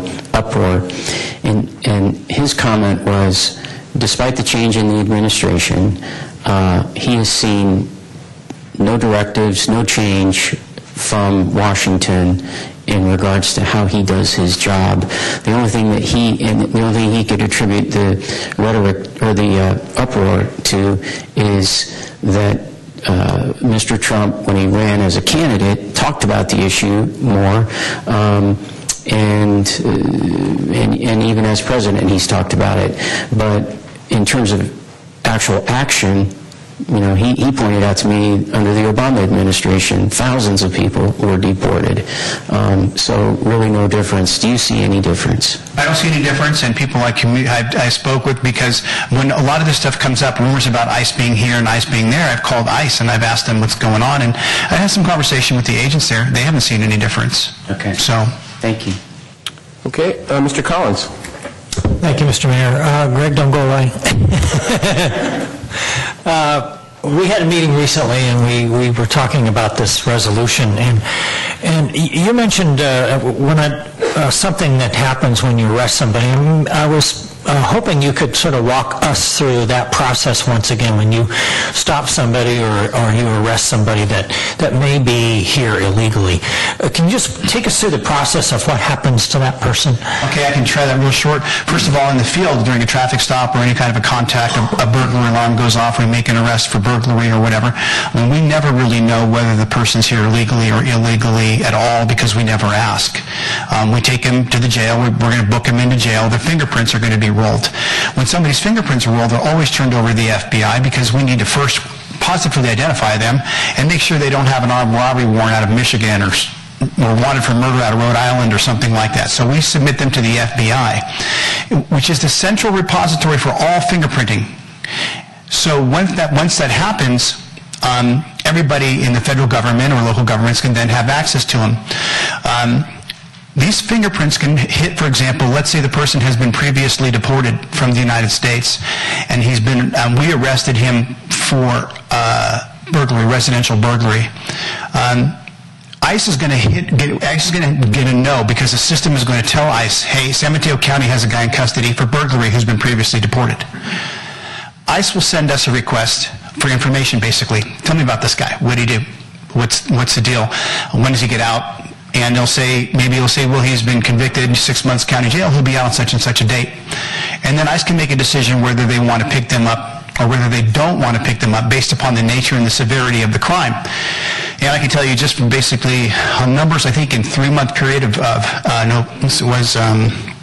November, December, January, we booked in the jail approximately 79 people who were confirmed to be here in the United States illegally, and ICE picked up 19 of them. So they're picking up about 25% of the people who we book illegally, and they have a pretty strict criteria about who they're going to pick up. Somebody who's committed shoplifting or some sort of a theft crime for the first offense, they're probably not going to get picked up by ICE. They're going to be, even though they're here illegally, they're going to be allowed to go free. Somebody who committed an armed robbery and or have prior deportations, they're probably going to get picked up by ICE. So that's how it goes in general. All right, so this person's arrested and he goes to trial and then he's found innocent and he's an undocumented immigrant. At that point, ICE usually doesn't come pick him up. ICE tells us guys come to the jail for convicted persons. These are the criteria.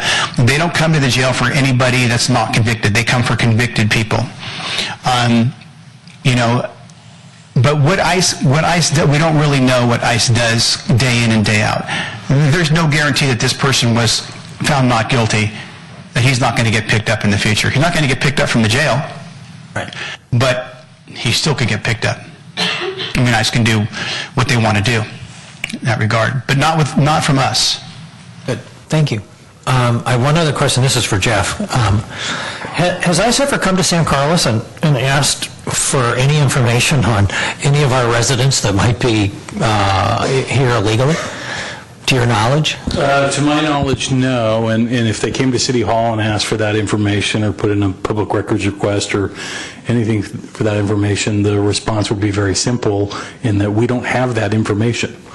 The closest thing we would come to it would be the Sheriff's Department having information about people that had been arrested and booked into county jail. But beyond that, we wouldn't have any information at all about who they are, where they live, where they're from, nothing. So. Okay, thank you. Mr. Ripcott, do you have other questions? Yes. Okay.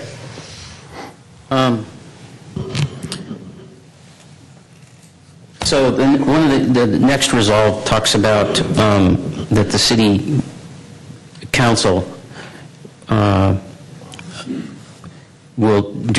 hereby directs that no city commissioner or employee shall use any city funds and/or resources to assist any government agency in compelling a resident of San Carlos to identify their religious beliefs, race, nation of descent, documented status, disability, political affiliation, sexual orientation, or gender identity for the purpose of providing information to a national registry or database. Now, boy, do I agree with most of that, because when you fill out the census form, they want to know a lot of things. And I never, personally, in my household, when we send back the census form, we just put down how many people live in the house and send it back. They don't get to know how many refrigerators we have or anything else. It's none of their business.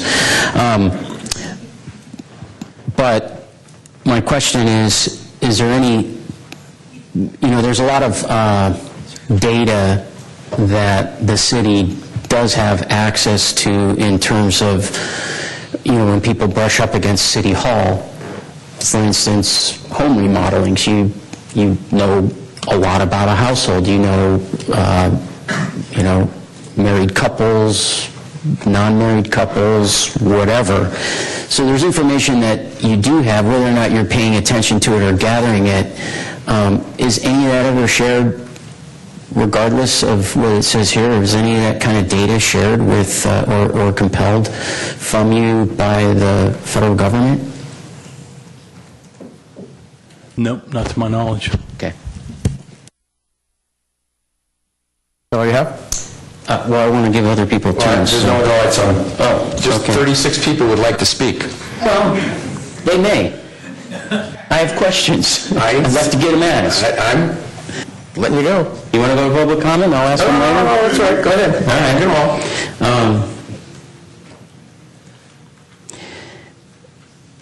So it says here, absent a court order, that we would not cooperate with soliciting, collecting, or disseminating data that might be made accessible to Immigration and Customs Enforcement or other federal agencies for the purpose of enforcing immigration deportation actions. So again, I'm not going to ask that relative to the Sheriff's Department because we can't tell them what to do anyways. But relative to City Hall, have we ever received a court order asking for information on anybody? Nope, not to my knowledge. Not to your knowledge. Okay, thank you. That's it. So it wasn't all that bad. Jeez. I was going to go out for a cup of coffee, and I didn't drink coffee. I I was going to join you. Okay, as I mentioned earlier, there may be comments from the speakers that you may agree or not agree. This isn't a football game, so if you agree, just smile. You don't have to clap, okay? And if you disagree, no booing. And again, everyone has a right to their opinion, so I really appreciate if folks would follow that rule. We got about 36 cards, may have more at the end. I'm going to call the names as I was given them. I'll try to call 2 names. And there's more. So 39 maybe. Anyway, but we want to hear from everybody. We're going to try to limit it to about 2 minutes. I'll probably let you go over 20 or 30 seconds maybe, but then we might have to cut you off. I'm going to try not to. As I said, I'll say 2 names, and again, these were given to me just in random order. First speaker is Glenn Gelano, followed by Angela Giannini. So we can sort of be ready to go, Ms. Giannini, after this gentleman speaks.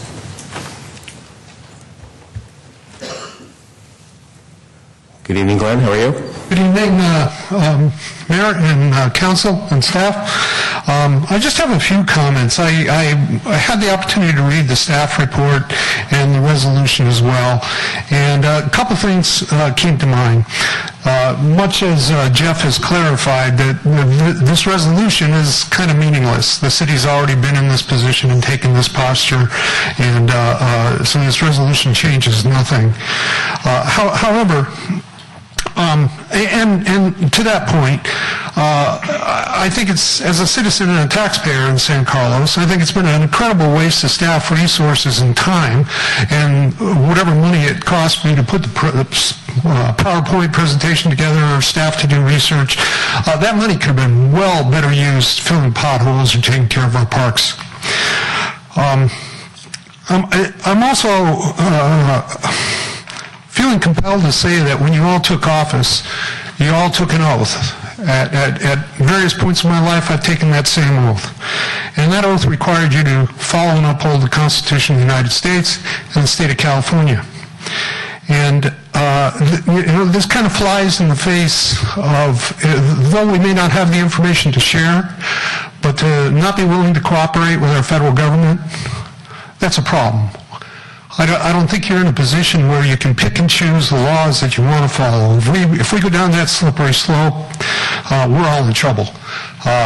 If it's just at the whim of how somebody feels about something, and I recognize that there's a lot of people here tonight that would oppose vehemently with what I'm saying, but I think it's really important, far beyond this issue, that you think of where we're going when council members start to pick and choose which laws we're going to follow. And I guess I would sum up with saying, if you don't feel that you can follow the laws of our Constitution and the state Constitution, perhaps you should look for another area of public service to be in. Thank you very much. Thank you for your comments. Angela Giannini, followed by George Robinson.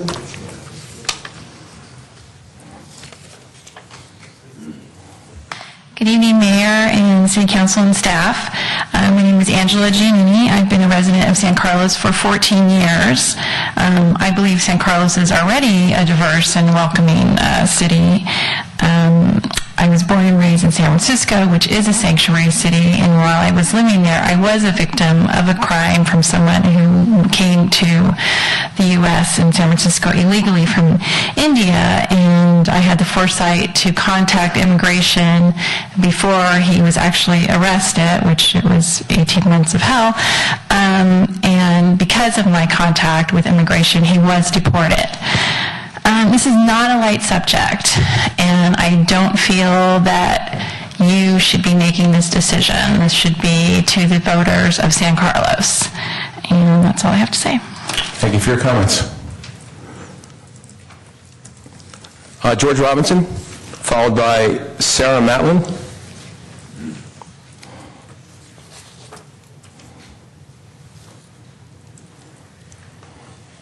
Okay, I'll stick just to what my original comments will be. There's a lot of stuff I heard here that I could comment on, but it'd be gone well beyond the limits. First off, the City of San Carlos Code of Conduct and Ethics Policy. On page 4, paragraph 3, the City Council roles and responsibilities reads, public officials are agents of the public purpose and hold the office for the benefit of the public. They are bound to uphold the United States and state constitution and carry out impartially all laws of the nation, state, and city, and thus foster respect for all governments. Well, what I'm hearing advocated is that at the discretion of someone, you'll select which laws, federal laws, you will enforce by turning over criminal illegal aliens to the government or not. To me, that's a violation of this, and according to this, anyone who chooses to violate it should resign their office. The second comment is, anyone who advocates not turning over a criminal illegal alien to the federal government who requested them is condoning the murder of citizens who are then killed by those illegal aliens that had been released into the public. And this has happened. And it will happen again in the future if we continue to do this. Those are my comments. Thank you for your comments, sir. Sarah Matlin, followed by Jamie Bailey.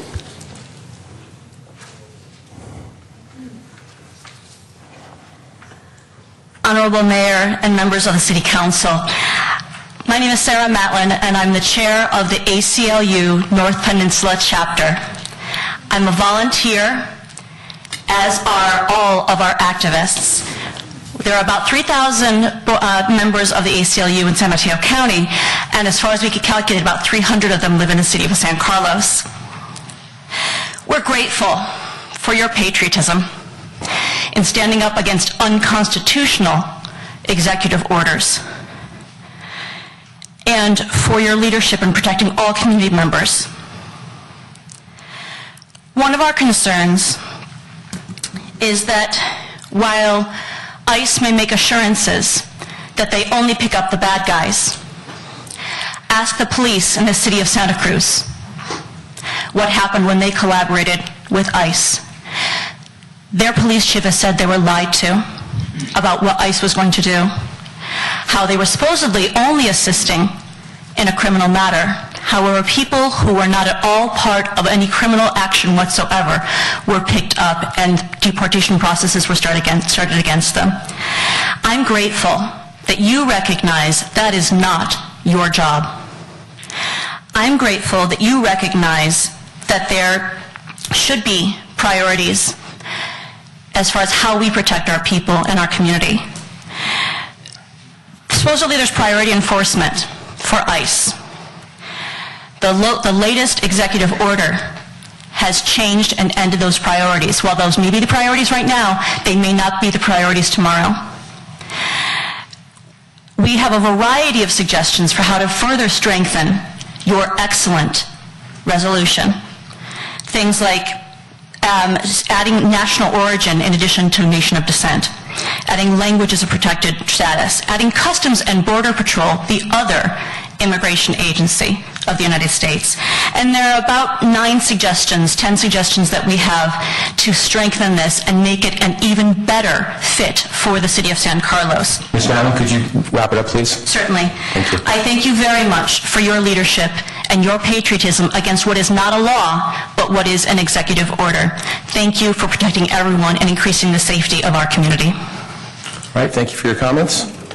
Jamie Bailey, followed by Ann Burl-Jaffa. Good evening, Mayor and Council. My name is Jamie Bailey, and I live in San Carlos, and I approve of this welcoming city resolution. San Carlos is a place where everyone should feel welcome to live, to work, to play, regardless of their color, background, or religion. I grew up in the South and was witness to racism that went on there, and I know how much it can affect a community when it's tolerated and not punished. I hope San Carlos will not stand for targeting people due to their color or religion. I'm not talking about criminals. On Sunday, our preacher reminded us that God intended for the world to be one big team and to assist and serve one another. So I'm praying that San Carlos will be a city that demonstrates this. I am for humans against hate. Thank you. Thank you for your comments.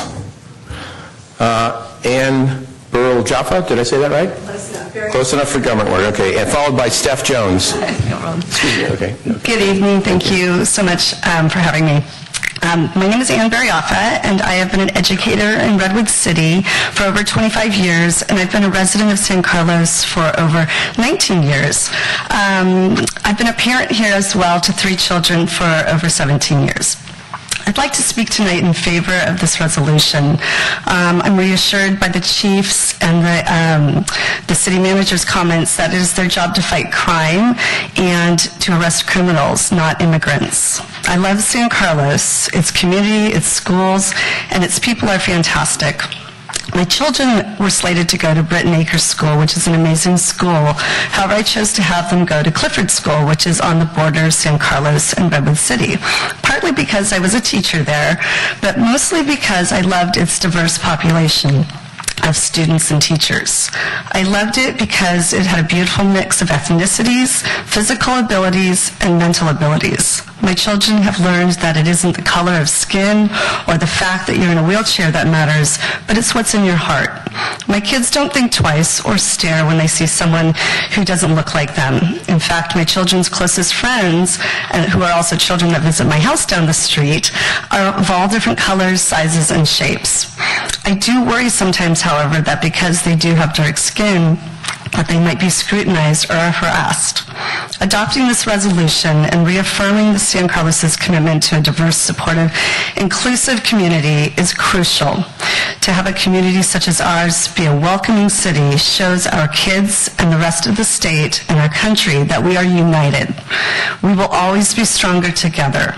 United we stand, divided we fall. Thank you for your comments. Steph Jones, followed by Ford Hinojosa Kirschenbaum. Thank you, Mr. Mayor and council members and staff. I support the Welcoming City resolution. I've been a resident of San Carlos for almost 20 years, and this is the first time I've come to a city council meeting. I guess that's true of many of you. The whole community benefits greatly from immigrants who live and work in our city, and immigrants, both documented and not, who want to live and work here in peace, deserve our protection. Thank you. Thank you for your comments. Ford Hinojosa Kirschenbaum, followed by Christine Hinojosa Kirschenbaum. I'm sorry if I didn't do that really well. Thank you. I've been a San Carlos resident for the past 4.5 years. In Judaism, we have a law that states, do not ill-treat a stranger or oppress him, for you are strangers in Egypt. In Christianity, Jesus once said, you shall love your neighbor as yourself. However, our administration's xenophobic scapegoating of both refugees and our immigrant neighbors through religious bans and deportations is morally wrong. These fearful policies are a zero-sum game and have stoked and emboldened hatred against all minorities. In my community, hundreds of Jewish graves have been desecrated recently. And locally, I've heard from friends and family swastikas appearing in my cousin's high school across the bay, bomb threats in Foster City, LA, and San Jose, targeting Jewish schools and centers. And on Saturday, I had a friend come over in tears in fear over her daughter's safety in one of these threats. This is not okay. I can't even imagine the fear of those minorities now being specifically targeted. I strongly urge the council to support the Welcoming City resolution, to not place names on a registry, to not threaten to tear families apart, to be able to turn to police if a need, and to represent both our religious and American values in our city of good living. Thank you. Thank you for your comments. Kristen, followed by Jenny DeBernay. Hello. Hi. I left my notes at home, so bear with me. I am a resident of San Carlos for 5 years now, and I'm a first-generation American. My father is a Bolivian immigrant, and he became a U.S. citizen in the 80s when I was a little girl. He is a Catholic theologian with a PhD in spirituality and has led many nonprofits touching over 1 million people. A few weeks ago, he was sorry, I'm kind of upset about this, but a few weeks ago, he was harassed by a group of young men in a Starbucks, called names and told to go back to his country. Up until now, he had never experienced overt racism for all his years here. Unfortunately, this is the America we now live in. Hate has come out of the closet. Until now, my family had been relatively sheltered, but now we feel threatened on all sides. My father's an immigrant. I am a woman. My children and husband are Jewish. My sister is gay. My sister-in-law is African American. My stepdaughter, who I care for full-time, is special needs, profoundly disabled. And this new administration and their hateful rhetoric and actions has deeply impacted every one of us. In making San Carlos a welcoming city, we are saying that hate and racism and bigotry have no place here.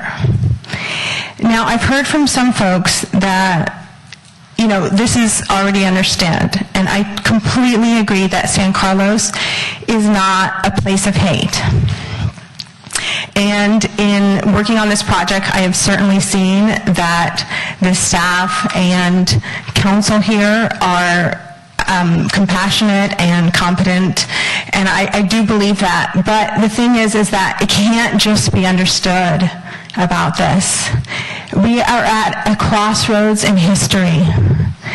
We are, as a country, deciding what we are going to be.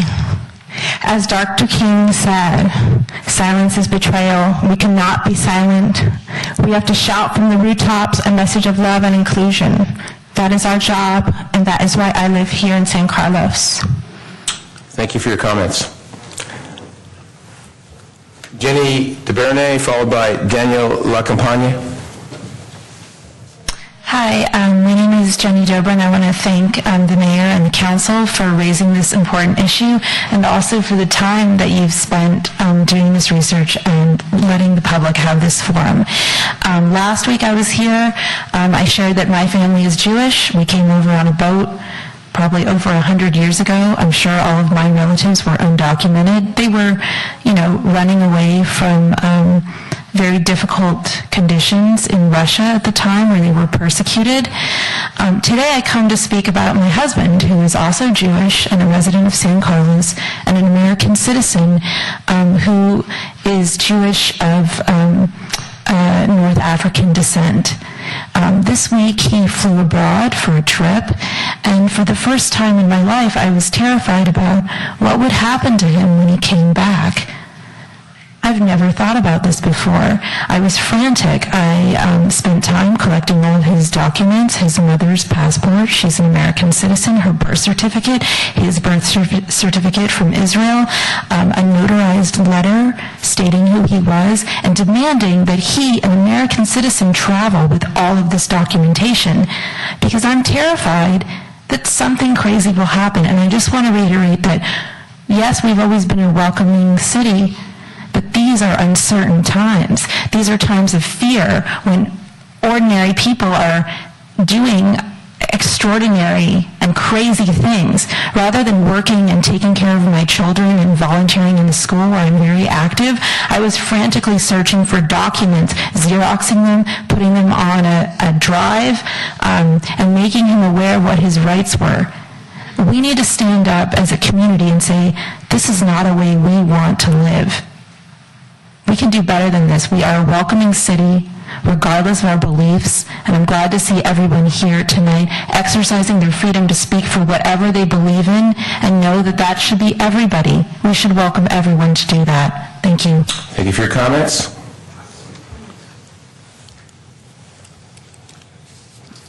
Good evening. Danielle, go ahead. My name is Danielle, and I'm a resident of San Carlos, and I'm a social worker in San Mateo County, and I'm also have great respect for law enforcement, coming from a family of police officers in San Francisco, including a mother who retired after 38 years recently, so appreciate what we've heard tonight from the sheriff. I have great concerns about the integrity of our city, state, and our country in light of the millennium of groups and the systematic pitting people against each other. And I'm in emphatic support of your declaring San Carlos a welcoming city, and I appreciate all the time you spent in your service and how much thought you put into this matter. And be brief because we have a long list tonight. Thank you so much. Bye-bye. Thank you for your comments. Julie Davidson, followed by Kimberly Nishizono. That's what I was going to say. Yeah, right. Julie Davidson? I'm sorry. No problem.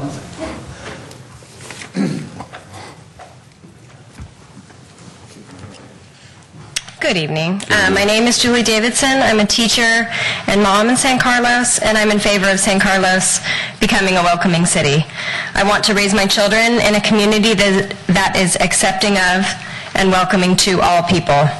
I think it's important that all people in our community feel free and safe to communicate and cooperate with local law enforcement and live without fear in San Carlos. Thank you. Thank you for your comments. Kimberly? Followed by Kate Pfaff. Thank you. I was going to say that. Thank you, Mr. Mayor, for reminding people that we have an opinion, and Absolutely. thank you for emailing me. I've been working in San Francisco for over 26 years and have experienced kind of a negative side of a sanctuary city. I in no way do not want San Carlos to become a sanctuary city. And if that means that a welcoming city is going to lead to that, then I'm against it. Because I've seen so many people, and not so much people from other countries, but people who are actually born here take advantage of the safety. So for example, my husband works in Daly City. When there's a crime, they call the police and they come within 2 minutes. And they don't mess around, and they get in trouble for what they do. Where I work, they just take their time, and most of the time they just let them go. I have to call the police on a daily basis from everything I see. We had people doing crack cocaine in front of a grocery store, and our customers were smelling that, and I have to smell it. And the police kicked them out, and then they just came back the next day. So when people say, oh, well, that's not going to happen here, it will happen here. Because, I hate to say it, but you want to be a nice person, and you want to be welcoming, but it just leads to other things. So just think twice before you make this decision. Thank you for your comments. Kate, followed by B. Gunn. Hi, thank you. My name is Kate Pfaff. I'm a San Carlos resident. I work in the schools. I run 4-H projects. I'm really proud to live in this city.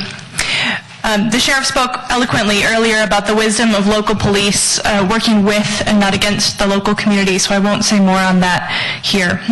But I wanted to address the part of the resolution that includes language on resisting any attempts by the federal government to create registries based on religion, national origin, race, or other identifiers.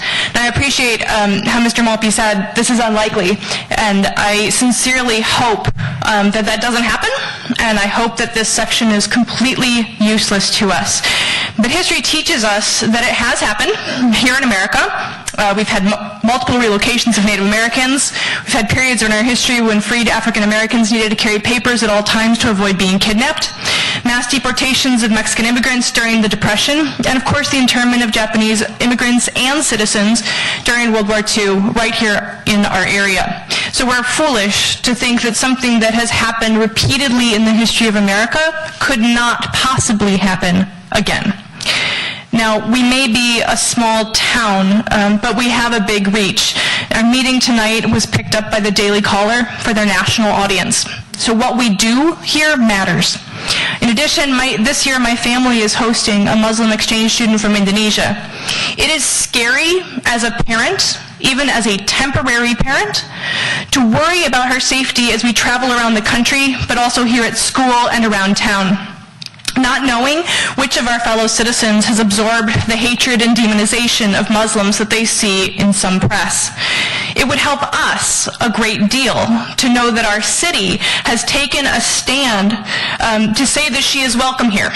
And it helps even more if she can go back home to Indonesia and tell the people there that her town rejects the hatred, that her town welcomes Muslims and immigrants, and that her town, San Carlos, holds true to the American ideal of equality under the law and opportunity for all.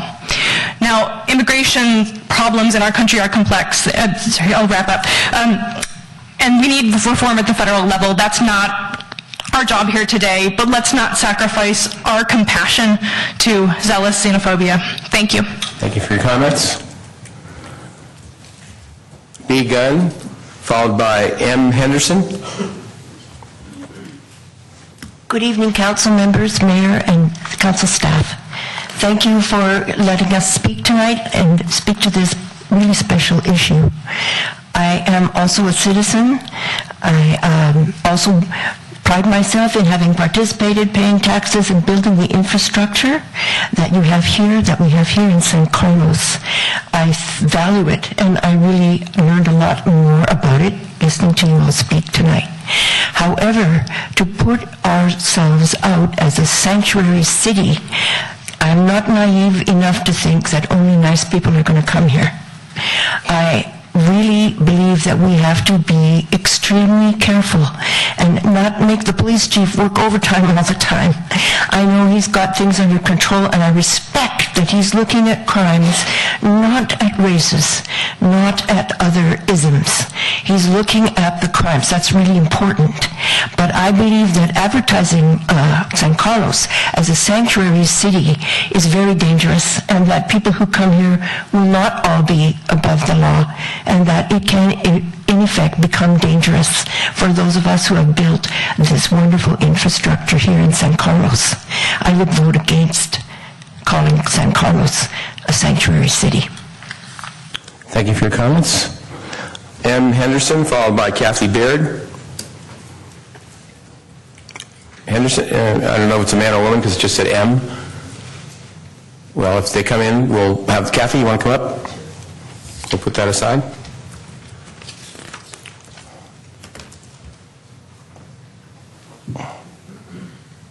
My name's Kathy Baird, and I've lived here for 35 years, and I thank you for the opportunity to speak and for having learned tonight as well.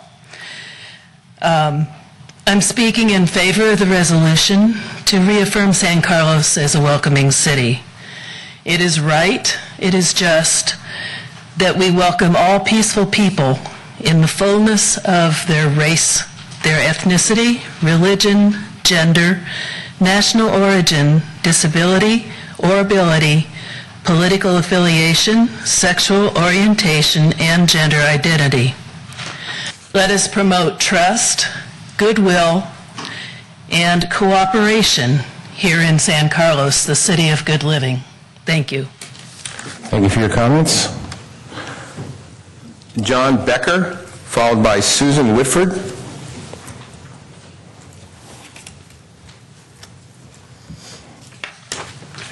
Good evening. I'm now a resident of Belmont. I lived in San Carlos for 32 years, and we had to move. We bought a lot, had a house built on it, and as I aged and the hills got steeper, I was afraid that while trimming weeds, I would lose my footing and end up in Brisbane. It's quite a fall. So I took Belmont as my next best alternative. We still shop in San Carlos. We go to the San Carlos Library. San Carlos is important to us, and this is more a regional matter than is strictly bound by the city limits. I think the Chief of Police Services made beautiful points. He spoke about personal responsibility, engaged community, and inspiring confidence instead of fear. I think that's exactly what the Welcoming Committee resolution does, and I commend you for considering it, and I commend you for reaffirming it. I think it does exactly that. And then his answers to the questions, and I thank Mr. Johnson for asking those questions, drew on the experience of a self-confessed numbers guy, and he's the guy who's out on the street and knows this stuff and counts that, and that I think he would agree that this sort of thing does indeed support the position that he takes. He needs his jacket, his credibility with people, and I think that does that. So I think that's really important. In other words, I think you're making for a safe city, you're making for a safer country. The resolution is focused on the city, however, clearly it does have national implications. So I think that reaffirmation is absolutely essential.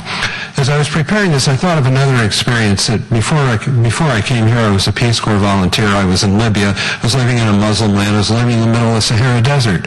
My Muslim hosts were very kind to me, very protective of me, and I think that the only thing that we can do is be kind and appropriate to people of all races, all religions. Thank you very much. Thank you for your comments, sir. Susan Whitford, followed by Kay Bonney. I'd like to thank you for proposing to continue us being a welcoming city, and I'm very much in support of it. I find immigrants make our lives richer. If they have to start living in fear, and they're the people that are working in our restaurants, they're the ones that are working in our neighborhoods. If you make them live in fear, that will be also part of us, of becoming a fearful city. I'm very much in favor of that not happening here. Let's welcome them and support them, and let it be a safer city because they trust in our sheriffs coming in and doing their duty. Thank you. Thank you for your comments. Kay Bonney, followed by David Renaud, or Ronald, I'm not sure which, I apologize. Well, I'm in favor of this resolution, and I just have one little suggestion, that when we declare that San Carlos is a welcoming city, I recommend that we change the wording from San Carlos residents to individuals in San Carlos, and that's to protect people who are working here and children who are attending school here who do not actually reside in the city proper. And I just want to point out that bad people don't just come here from other countries. They're born here, too. Thank you for your comments. David Ronald, I apologize. Ronald sounds fancier. Sorry. Followed by Michelle Bacigalupi. Get that one. Good evening, Mayor and Councilman. I'm in support of the resolution. I'm an immigrant. And there was some uncertainty I would become a citizen a few years ago, and I was on my third warning, and it appeared I might be deported. So I know firsthand, I know viscerally the importance of immigrants and residents feeling they're welcome and they have a home. Thank you for your comments, sir. Michelle Bacigalupi, followed by David Liguri. Hi, Mayor, Councilman, and staff. I want to thank you for this consideration. I don't do this very well. I'm a second-generation Jew. I grew up experiencing discrimination. My parents, who are in their 90s, remember the horrors that happened, and I don't want that repeated. I'm a 20-year resident here in San Carlos, and I want to make a few corrections. First of all, Obama's deportations were under due process. They were not the same thing. Second, these are not allegations. They're videotapes of a man dropping off his child getting picked up, a woman being taken from a hospital with a tumor getting picked up, a woman going into police to report abuse getting picked up. These are things that have happened in this last month or two. So these are not allegations. You can watch the videotapes. I am all for going for violent criminals. I'm sorry for the people who have experienced violence, but as this woman said, and I want to point out 95% of the immigrants that come here legally or illegally are peaceful and nonviolent. So I also want to ask that, point out we're in perilous times. This is a short road. We've seen in history what finger-pointing will do. We've seen the kind of murders that will happen, and it's been noted that aggressive actions are actually on the rise. So I want to offer for consideration, and I'm glad the ACLU is represented here, because they also have a 9-point plan that works to protect our friends and neighbors from deportation, works to protect our friends and neighbors of all kinds from their privacy, to help them redress abuses and mistakes which are happening and have happened, and the their agencies are very different than they were, and to ensure that we're protected. The other thing I want to point out is that we have, under the Constitution, and if anybody knows the constitutional rights, it is the ACLU, that federal law prohibits city, state, council officials from imposing limits on maintaining, exchanging, sending, or receiving information regarding citizenship, immigration status with any federal, state, or local government entity. This is a constitution. This is a law. So you are not breaking any laws. I'll wrap up. Okay? Finally, I just want to say, where are my notes? I'm sorry, that this is meaningful. I want to thank you. In Judaism, we say, Tikkun Olam. We need to heal the world, and we do that by loving our neighbors. I support this resolution. Thank you for your comments. David Liguri, followed by Lisa Liguri. Thank you. I was here 2 weeks ago when the resolution was introduced, and I had read it earlier that day and really appreciated what it said. I was very moved, and I came here and spoke. And to be honest, I was concerned that once it went through the city, it would be watered down. But I'm very impressed because I think it's actually a better resolution than it was. I assume you're responsible for that, Jeff, so my congratulations. I think it's very compassionate, it's very heartfelt, and it's very moving. And although, and as was pointed out, many of the things, if not all the things that are in that resolution are things that are already part of the San Carlos charter, it's symbolic to have them in one document that really says how we feel about who we are. So the symbolism, I think, is extremely important, and it really reflects our humanity and who we are and how we treat other people. So it's critically important. I just want to also point out a couple of things that may be misconceptions with some people. There's a difference between sanctuary city and welcoming city, and there was a slide on that. I won't get into it, but there is a difference. There's a distinction. In terms of criminals, I think we all agree if they're violent criminals, they should be treated accordingly, and the sheriff did say they do that. That doesn't change if this resolution passes at all. It makes no difference at all. And again, as was stated, executive orders are not the same thing as laws, and that's an important distinction. So I urge you to support this resolution. Thank you. Thank you for your comments. Lisa Liguri, followed by Cheryl Munoz-Begman. Good evening. I'm going to make this very brief. I am fully supportive of this resolution, even though it is, we are already a welcoming city. The reaffirmation is very important to make it official because we don't know what's going to happen. I fully support this, and I thank you for putting so much energy and time into it. Thank you for your comments. Cheryl Munoz-Begman, followed by Ron Piovison. I didn't get it the first time, Ron. I won't. Piovison. Sorry. Go ahead, Cheryl. Good evening. Thank you for considering an initiative that intends to make all residents in our community welcome here. As the police chief said so eloquently earlier, community safety relies on community engagement and community trust. And I believe that this resolution would increase the trust in local law enforcement and in our local government. And it underscores the importance of using local resources on local priorities and not targeting individuals based on race or ethnicity or religion or immigration status.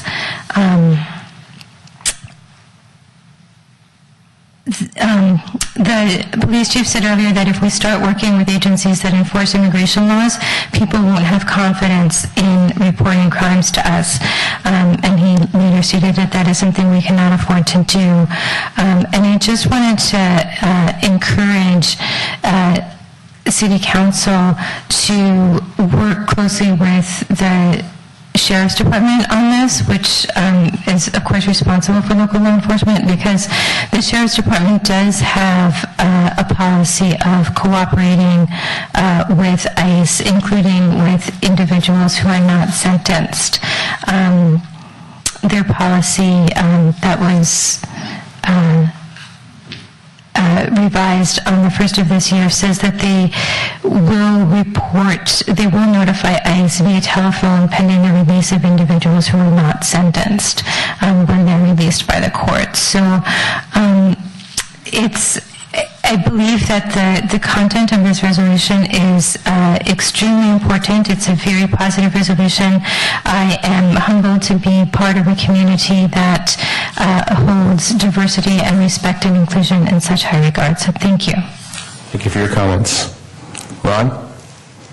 Followed by Graham Provost. No, Provost, I'm sorry. Can't read the writing. Hi. Thank you very much for this opportunity to address the council, and thanks for everyone for coming out. My name is Ron Piavizan. I am a resident of San Carlos. Before I make my comments, I'd just like to address a few of the previous comments that were made. First is to suggest that things have not changed is simply not credible. The Southern Poverty Law Center has reported a double-digit increase in hate crimes across the United States. We've all heard about the bombing threats at the JCC, the desecrations of cemeteries. People have been murdered because someone else thought that they were Muslim. To suggest that this is unconstitutional, again, is not credible. The reason is that the resolution clearly states that there must be a court order. So, in fact, it actually follows the Constitution to the letter. What is not constitutional are national registries, religious tests. Those are clearly not constitutional. In addition to being a closet constitutional expert,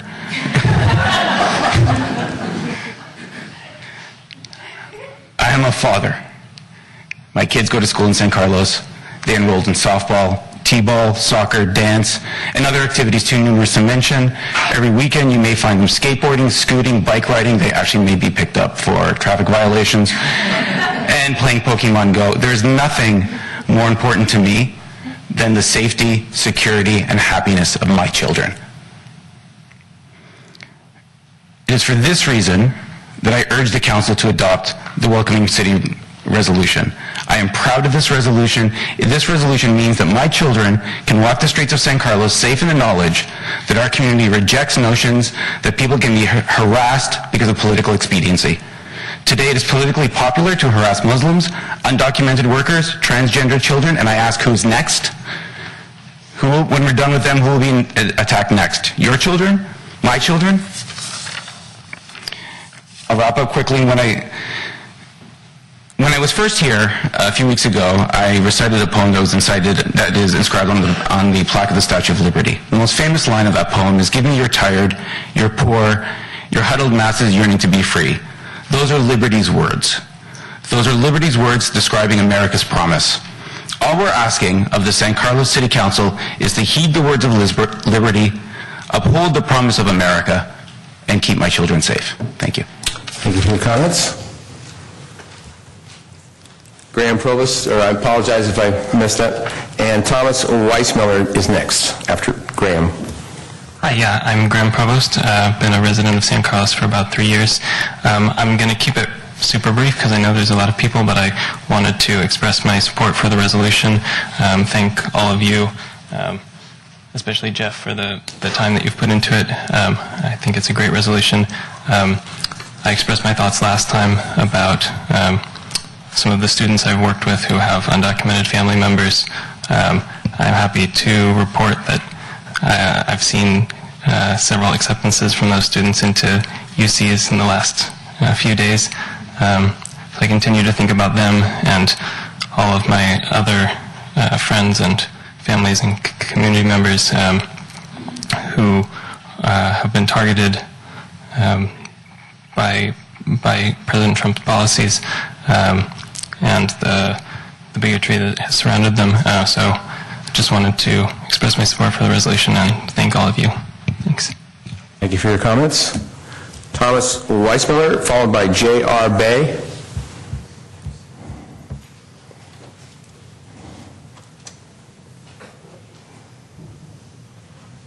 Long run from upstairs. Sorry about that. Mr. Mayor and members of the City Council, thank you for your service. I used to work for ICE. I retired about 1.5 years ago. And I think the testimonies that were given by the city manager, the police chief, and the city attorney are very accurate. ICE does not go out and do sweeps to pick up, people that are just working and not breaking the law. They go after the hardened criminals. And they work with the other state, federal, and local law enforcement agencies. I think we have a situation here where if it's not broke, don't fix it. I urge a no vote on this resolution. Thank you. Thank you for your comments, sir. J.R. Bay, followed by Sarah Casanego.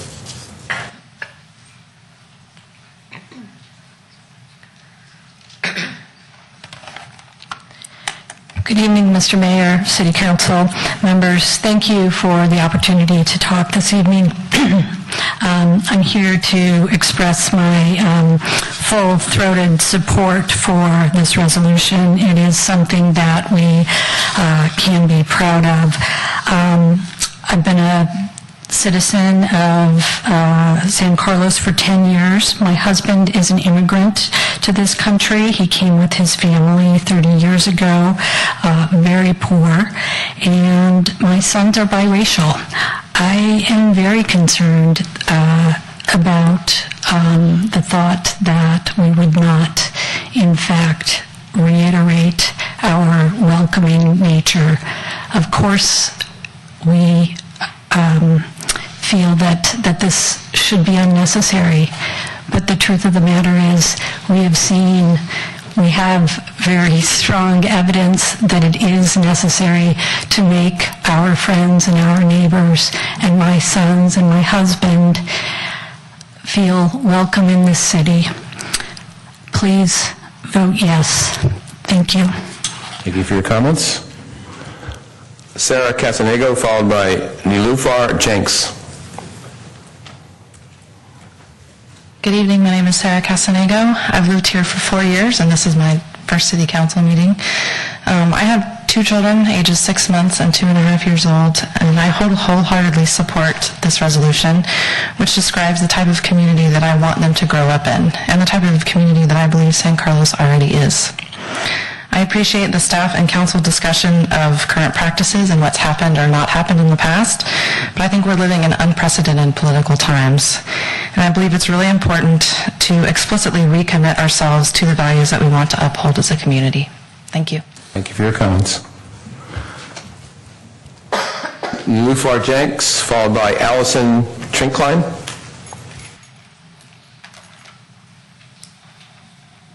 Hello, thank you. Considering our current political climate, many people in our community are terrified, as we have heard.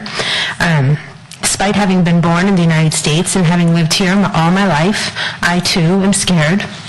I find myself looking at my surrounding community and wondering, do they want me gone? Do they think I'm a criminal? As someone posted on Nextdoor, do they wonder if I have all my vaccines? Frankly, a lifetime of experiences has taught me that many people do want me gone. But knowing citizens in San Carlos are pushing for welcoming city status truly is a balm for my fears. It would mean so much to me to know that my city cares enough to proudly say that we care about immigrants living here, documented or not. I think such a measure would speak volumes to all the marginalized people living in our community, even if it is only a symbolic announcement of our values. I think bringing comfort to people in our community is well worth the expenditure of your time and our taxes. Speaking of undocumented immigrants, my parents were undocumented immigrants for a period.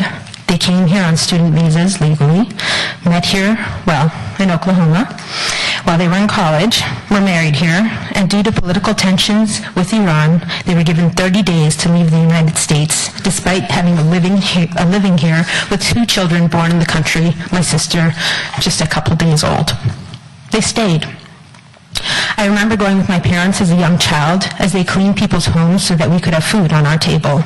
My dad, a U.S.-educated electrical engineer, cleaning bathrooms for a living. Should we have gone back to Iran in the midst of the Iran-Iraq war? Should they have gone back with their American daughters and had them grow up with the impacts of a revolution they did not agree with? There isn't time to discuss all that here. Suffice it to say that for many years of my life, I was the child of undocumented immigrants.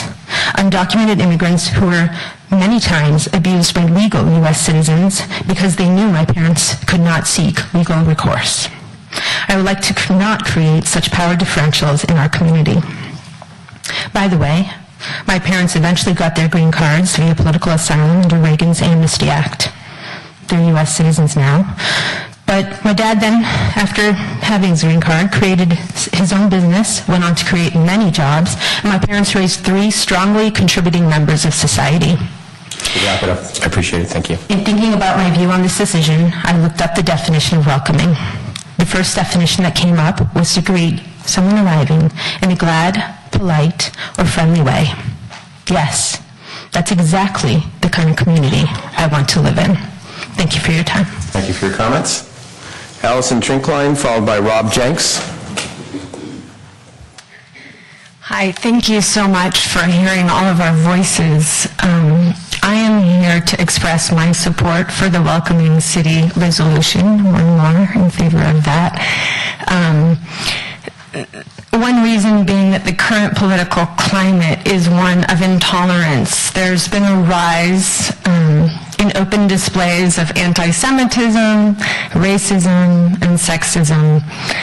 I'm hoping San Carlos will be an openly inclusive, tolerant community with liberty and justice for all, as we all said in the pledge. I am inspired by San Francisco declaring itself a sanctuary city and the work in San Carlos in that direction. I'm a teacher, a mother. I was a 3-year San Carlos resident and now am a resident of Redwood City. And I'm hoping Redwood City will follow in San Carlos's footsteps and model itself after these cities, and the entire peninsula will become an openly safe and tolerant place. My grandfather was a Russian immigrant who faced losing his life, leaving his family to come to the U.S. for a better life. And I would want this for him or anyone else in his shoes. Thank you. Thank you for your comments. Rob Jenks, followed by Mike Canine. Council members, mayor, staff, thanks a lot for this. It's really inspiring. This whole display of people speaking out and kind of local democracy is actually really inspiring, so thanks to everyone. So I'm in support of this resolution. 3 things. First off, I really want to thank, I'm not sure if he's the sheriff or in the sheriff's department, but the officers here. He spoke really eloquently about the practical reasons why we do things the way we do them. And in particular, he made the point that we're not actually changing anything operationally, which I think is important. Second, we're not breaking any laws, nor are we stopping the enforcement of laws. In fact, we're doing the opposite. We are upholding the Constitution. We're affirming the Constitution with this resolution. I think that's really important. And, finally, again, because of the fact that we're not operationally changing anything, this is all about speech. It's a symbolic affirmation of what we all believe, of American values, of California values, and of San Carlos values, as we've heard. And it's time to speak. Now's the time to speak. If we don't speak now, history will judge us, so speak up. Thank you. Thank you for your comments. Mike Canine, followed by Mike Tone, or Tor, I'm not sure who it is. Good evening. Thanks for the opportunity to speak. I'll have to say I learned quite a bit, and I feel better listening to everybody. Just from my own background, I'm a second generation of the Bay Area. My first house was purchased in San Carlos, so I've been an active member for quite some time. But I also want to say I'm definitely against sanctuary cities. I think that is just very much against it. As far as the resolution here, I'd say I was against it, and after hearing everybody, I'd say I'm probably more neutral. It sounds like you're doing the right thing. You're trying to do the right thing. anyway, I'm very much against sanctuary cities. Thank you. Thank you for your comment, sir. So Miki Tong, or Tor, I'll put that to the side, maybe coming later. Elizabeth Rossi, followed by Bruce Knopf.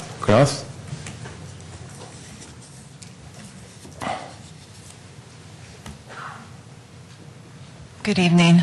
I'm primarily speaking to give you an easy last name to pronounce. Thank you. You're welcome. Since I'm Italian, I better get yours right. I did okay on Lacahanye. I thought I was really good on that one. Go ahead, Elizabeth. Sorry. I have a friend, a close friend, who was born in India, came to the United States and has a PhD from MIT, and has lived in the United States as a citizen for 30 years now.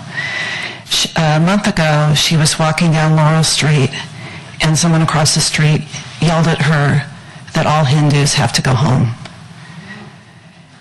So I am strongly support this resolution, and I feel very proud to be a San Carlos resident and have this under consideration. So I urge your yes vote. Thank you. Thank you for your comments. Bruce? And I apologize if I didn't say that right. So anyway, Bruce Noth, I've been here almost 20 years now, and actually I was reminded tonight, I think, wow, yeah, my mother was an immigrant. And she was on 2 ships that were torpedoed on the way here, and her story is so much more benign than many other stories that I've heard in the past few months or past few years. I've learned tonight from many earlier comments that we, as one minority or group or another, are all in this together. And kind of, no matter what ICE is doing or not doing right now, the immigrant community is scared. Passing this resolution sends a sign of support to that community and to so many other subgroups among us. Earlier tonight I was at a different meeting, and I heard a woman there tell the story of how at the end of January ICE showed up at her apartment. They pounded on her door at 6:30 in the morning. She, as instructed, did not open the door, and they eventually left. To my knowledge, she is not a hardened criminal, nor a criminal at all, short of being here undocumented, which I don't consider to be criminal. Her son asked her later, said, you know, Mommy, if you go away, what will I do? And so this is what the undocumented people they live with constantly now, these fears of what will happen to them, what will happen to their children, who will take care of their children if they disappear and their children are at school. In Modesto, I've heard some parents are not sending their children to schools for that very reason. I agree there's a safety issue here. If the undocumented are afraid of the police, they will not report the violent criminals in their midst, and that makes us all a lot less safe and much more vulnerable. And certainly it's also a budget issue. Cooperating with ICE cost California $65 million in 2012. That was not money well spent. The small amount of money the city has invested in this issue is, in my opinion, has been totally worthwhile, and passing this resolution is the right decision. Thank you for your time. Thank you for your comments. Lucia I can't read the last. Sanchez, I'm sorry. Lucia Sanchez, followed by Kathleen Goforth. Thank you all. I can't keep straight all the terminology, but I'm really grateful for this opportunity. I'm a 15-year resident of San Carlos. I am a child of a Guatemalan immigrant who was here legally, but anyway, I've been very disturbed about how this administration has been dealing with immigrants as well as many other groups. We're a country of immigrants, and it's something that I believe makes our country great. I'm a pediatric physical therapist, and I work with many Mexican and Central American immigrants, and I have nothing but regard for my clients, how hard they work, what care they take in raising their families, how community-oriented they are, and what amazing resilience they have in the face of great challenges. I see them as great contributors to our community. My children went to school at Sequoia, which was a high school with many immigrants. It was a wonderful, very rich experience and very inspired experience, knowing how hard those families, those children and their parents worked for their children to have the opportunity of a good education and a good future. There's so many things to say, but basically, I feel that the way that the administration is behaving is very harsh and hateful and unnuanced. I feel very worried about families.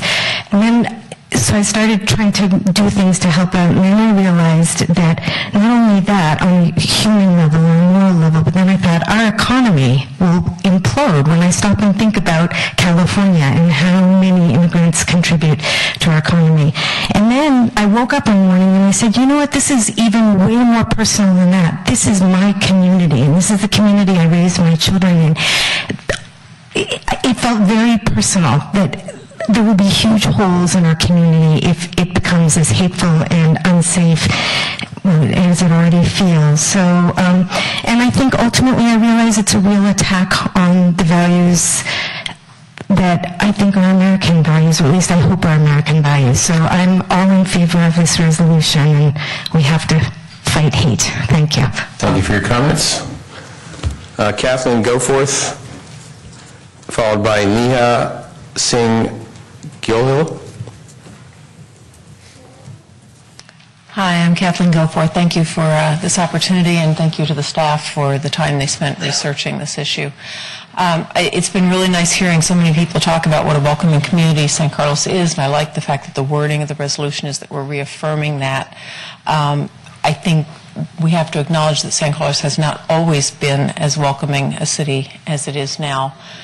When my husband and I bought our house here 29 years ago, we were stunned to find that there was a covenant in the deed that prohibited the sale of our property to anyone of Asian descent.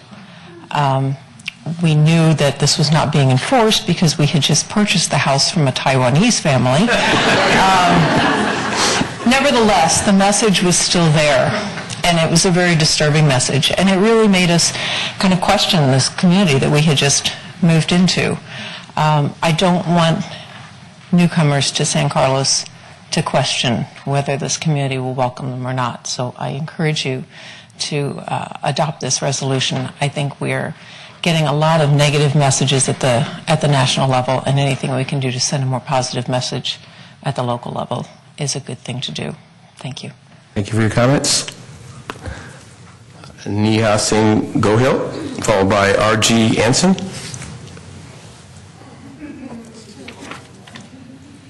Honorable Mayor, Vice Mayor, and City Council members, I want to thank you all very much for your service as well as your commitment to every single member of this community. I've lived in San Carlos for 8 years, and I stand here tonight as an immigrant, an attorney, and as a parent. I assure you that the resources you've all spent in exploring this issue have been very well spent. There are many, many of us who are afraid for our families and our own safety at this time. The residents of my home up the street in San Carlos hold passports from 4 different countries. My brother, a natural-born U.S. citizen, wears a turban in accordance with his faith. And during the last year, my husband and I have watched with the very real impact of the hateful rhetoric coming from behind podiums by our country's leadership. The impact is that my husband, a physician and a resident of this country for the last 14 years, now walks around with his green card in his pocket all the time. His nurses are witnessing ICE raids near their hospital.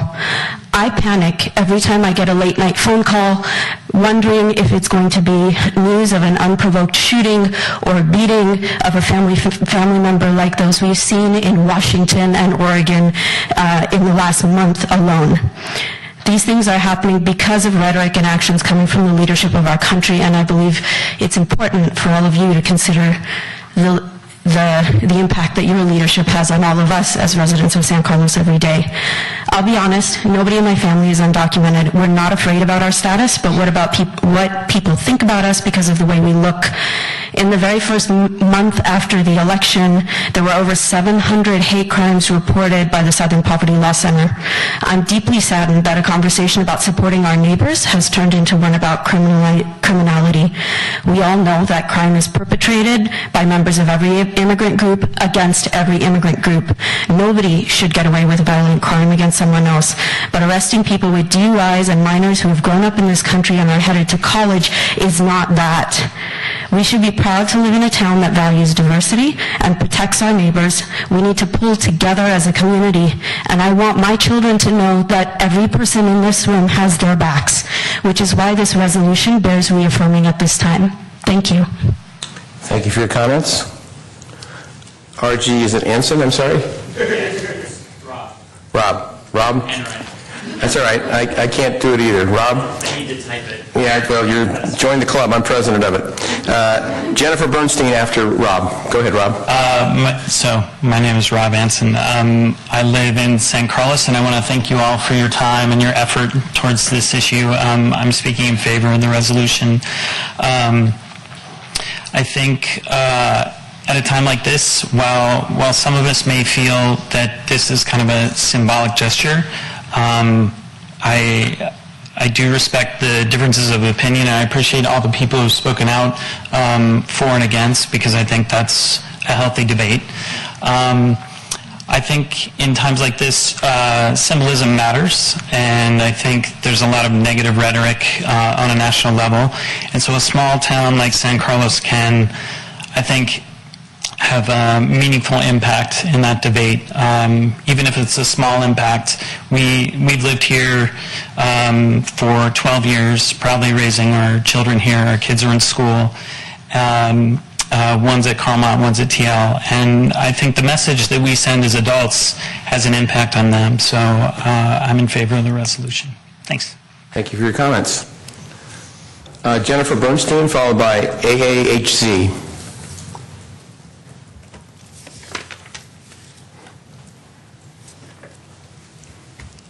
Good evening. My name is Jennifer Bernstein. I'm a resident of San Carlos. I am proud to stand before you in complete support of this resolution that San Carlos declare itself a welcoming city, and in agreement with those who have spoken in kind before me tonight. I don't speak about this publicly, but I will tonight. I was the victim of a violent crime at the hands of a white American-born male. Violent crime is not linked to immigration status.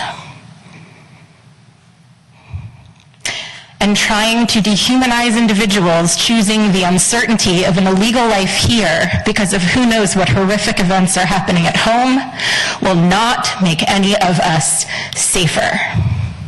More people will come. How we treat our fellow humans once they are here makes all the difference. How we treat our fellow Americans makes all the difference as well.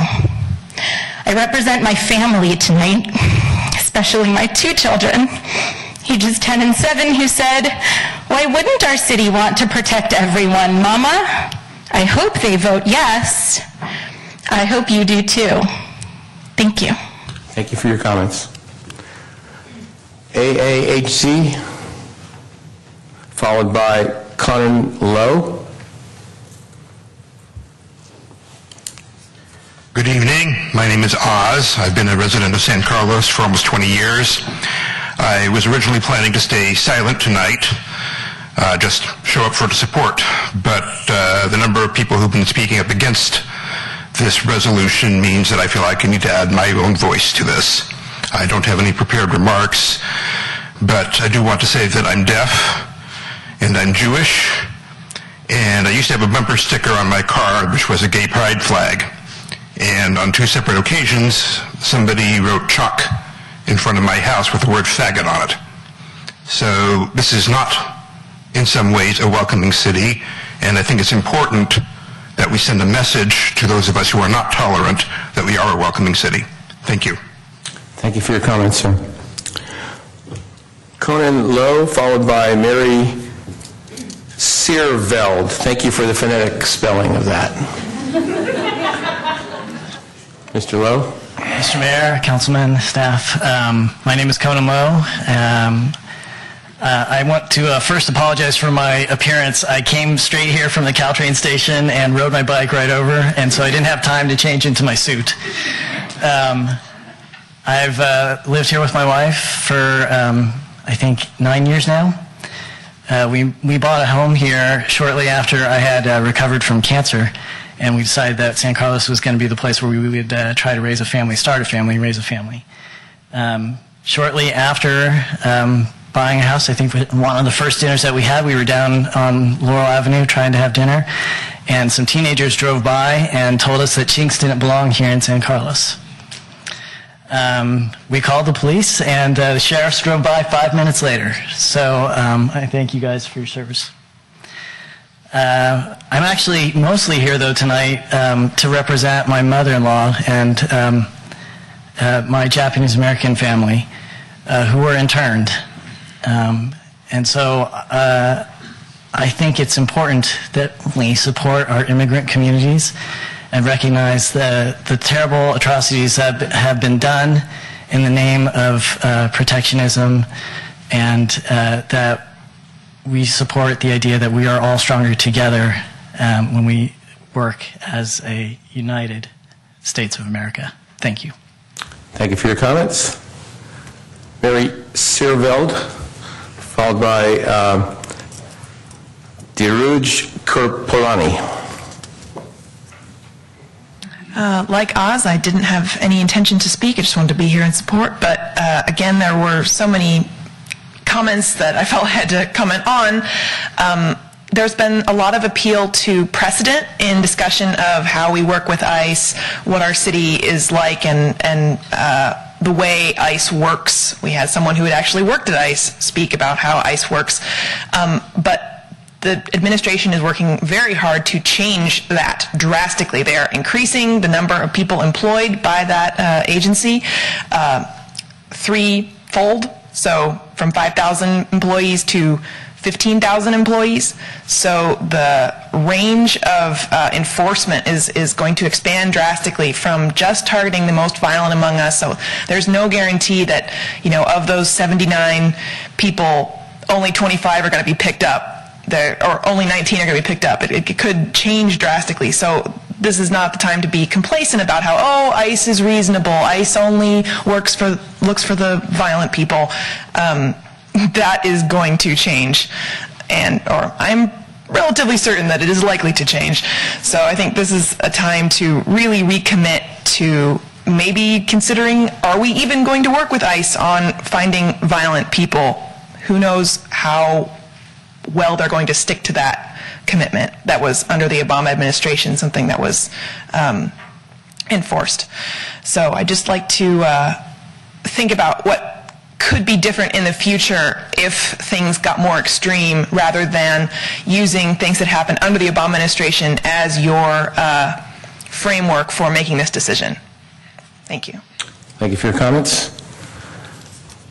Dheeruj Kurpulani.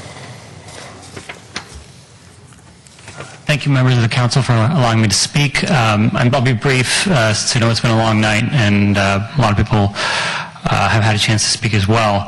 I did share my story with the council last time about how I'm a child of Indian immigrants who were also refugees in their lifetime, and they came to this country to build a better life for my family.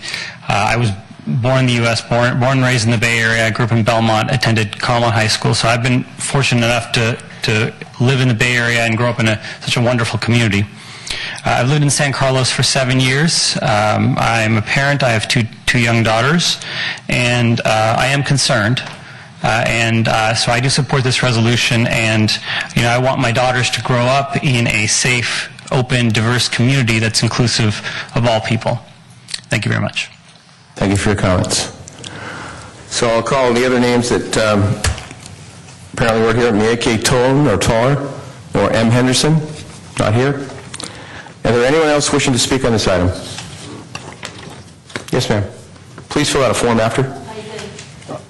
I'm sorry, I guess I know what happened to yours. I'm sorry. Come on up. You wanted to speak on 2 items. That's why we got moved around. Sorry. My bad. I can see that. That's why you're only going to get 2 minutes. No. Thank you. I'm sorry. I apologize. I missed you. My name is Laura Palmer-Lohan. I just wanted to thank the mayor and members of City Council and staff, as well as all of our community members for coming out this evening. I wanted to share my support of this resolution. I think it's terribly important that we shine a light on the darkness coming out of Washington, D.C. If there is light, there will not be darkness. A very dear friend of mine who's Asian and a total badass TV producer was held at the San Francisco airport for 4 hours the other day, being searched over and over and over again. She actually broke the story on the sex worker trade 30 years ago with NBC. She doesn't feel welcome in our country right now, and it's hugely disappointing that she feels this way. She's a dear friend and a mentor and a really good tennis player, and I would much rather be on the tennis court tonight than talking about this issue. But because of what's happening, we have to come out and we have to support our neighbors, and I really hope that you all do the right thing, because all of us in this room pledged allegiance to the flag tonight, which ended by saying, "And justice and liberty for all." So let's remember that, and let's live the words that we speak when we start the meeting. Thank you so much. Thank you for your comments, and I apologize for missing you. Anyone else that hasn't spoken and wants to speak? Okay, thank you. And again, I have to compliment, in 12 years, this is, I have to tell you, with this many people in the room, I really, really thank you for respecting everything that was set up here. You should all, well, it's wonderful. It's just wonderful. Whatever your comments were, it's great that everybody respected what was said. All right, gentlemen, what's your pleasure? Mr. Mayor? Yes, sir. I move to adopt Resolution 2017-26, a resolution of the City Council of the City of San Carlos reaffirming San Carlos's commitment to a diverse, supportive, inclusive, and protective community and declaring San Carlos a welcoming city. Second. It's a tie. It's a tie. Okay, comments by council members? I see Mr. Collins and then Mr. Johnson. Thank you, Mr. Mayor. My light's on too, Mr. Mayor. I'm sorry. And I also will get to you, Mr. Albert, of course, and Mr. Grocott also. I also want to thank everybody for speaking tonight. My wife's the crier in the family. She's the one that gets emotional. 5 years of these meetings, I don't think I've ever seen more heartfelt comments from so many people, even people who, disagree with what this proposal is all about. The reason this is so personal to me is because I was raised in this town, and I know my fellow council members are tired of hearing me say that, but my parents came here in 1955, right before I entered kindergarten, and so it's a completely different town now. But you know what? It's a better town now. It's so much more diverse. I did not grow up with anyone who was a minority. I don't think I saw a black person until I was in high school. But I had friends that were lots of different religions. I had very good friends who were Jewish. I have very good friends today who were Jewish. And not to single out that religion, but you know that old expression, some of my best friends, some of my very best friends are Jewish. So when I hear about hateful things that happen to them, I take it personally because they're my friends, and it just hurts when I hear that stuff. My father was born and raised in the South, in the Deep South, in Savannah, Georgia. He was raised by a black nanny, I guess you could say. My parents weren't rich, but the remarkable thing about that is that I never heard a prejudiced word come out of his mouth in my entire youth. So it is for that reason that I don't understand prejudice. I've never understood it. I don't understand how people can hate. I would like anyone to explain hate to me. No one chooses their parents, their color, their gender, their national origin, and in some cases their religion. We had a Muslim mayor in this town, and And he suffered death threats because of who he was, partly because of some of the decisions he made that were for the betterment of this community. But no other council member that I'm aware of, and two of them are sitting here, suffered death threats. I loved Omar, and to know that that happened in this town, in my town, the town that I grew up in, was very, very difficult to accept. So, you know, we wouldn't even be discussing this issue tonight if there hadn't been so many acts of violence, hate, intimidation, and fear-mongering in the last year. I don't remember any of that in my entire lifetime. So that kind of thing is really the reason that we're all talking about this. And there's been so much focus on the illegal immigrants. I had an email exchange from a guy from San Mateo. I was born in San Mateo, so I don't have anything against him, but after 4 emails, I said, wait a minute, you're not even one of my constituents, and I don't know why we're arguing about this. But I kind of fell for it, and I finally said, talk to your council members from San Mateo, because I owe my attention to the people who live in this town. But my point is that and his comment was, or his point was, why are you spending all this time on illegal immigrants? Well, this resolution talks about a lot of things. It talks about hate. It talks about prejudice. It talks about fear. I just don't understand why we do this in this town, in this county, in this country to other people. And for those who hope that this resolution is going to make things a lot better, probably not. And for those who think this resolution is going to make things worse, probably not. But I do think, I agree with a lot of speakers, it is important that we make a statement. It's, like I said, it is, so many things have been said about so many people. My brother is gay. I have 2 gay cousins. I have members of my extended family married to Jews.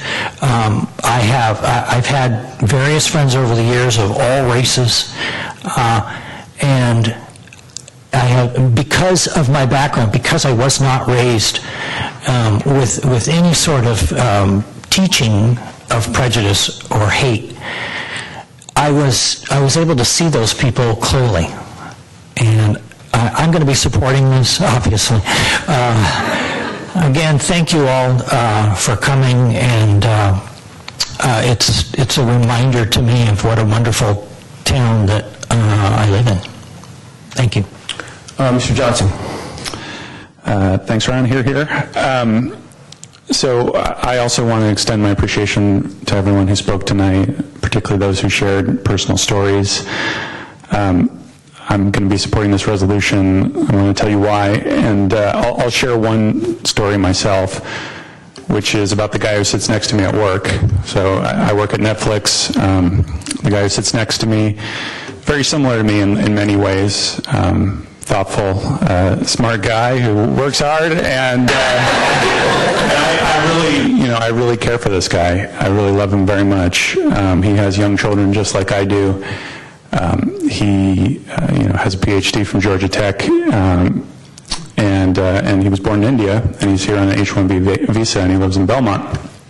And about 6 weeks ago, he was pushing a stroller down the street with his 2-year-old son, and somebody rolled by and rolled down their window and screamed at him that he and his anchor baby needed to go back where he came from. And, he kind of laughed it off. He told me about this, but I was really hurt by it. And I know that, no one would ever do that to me.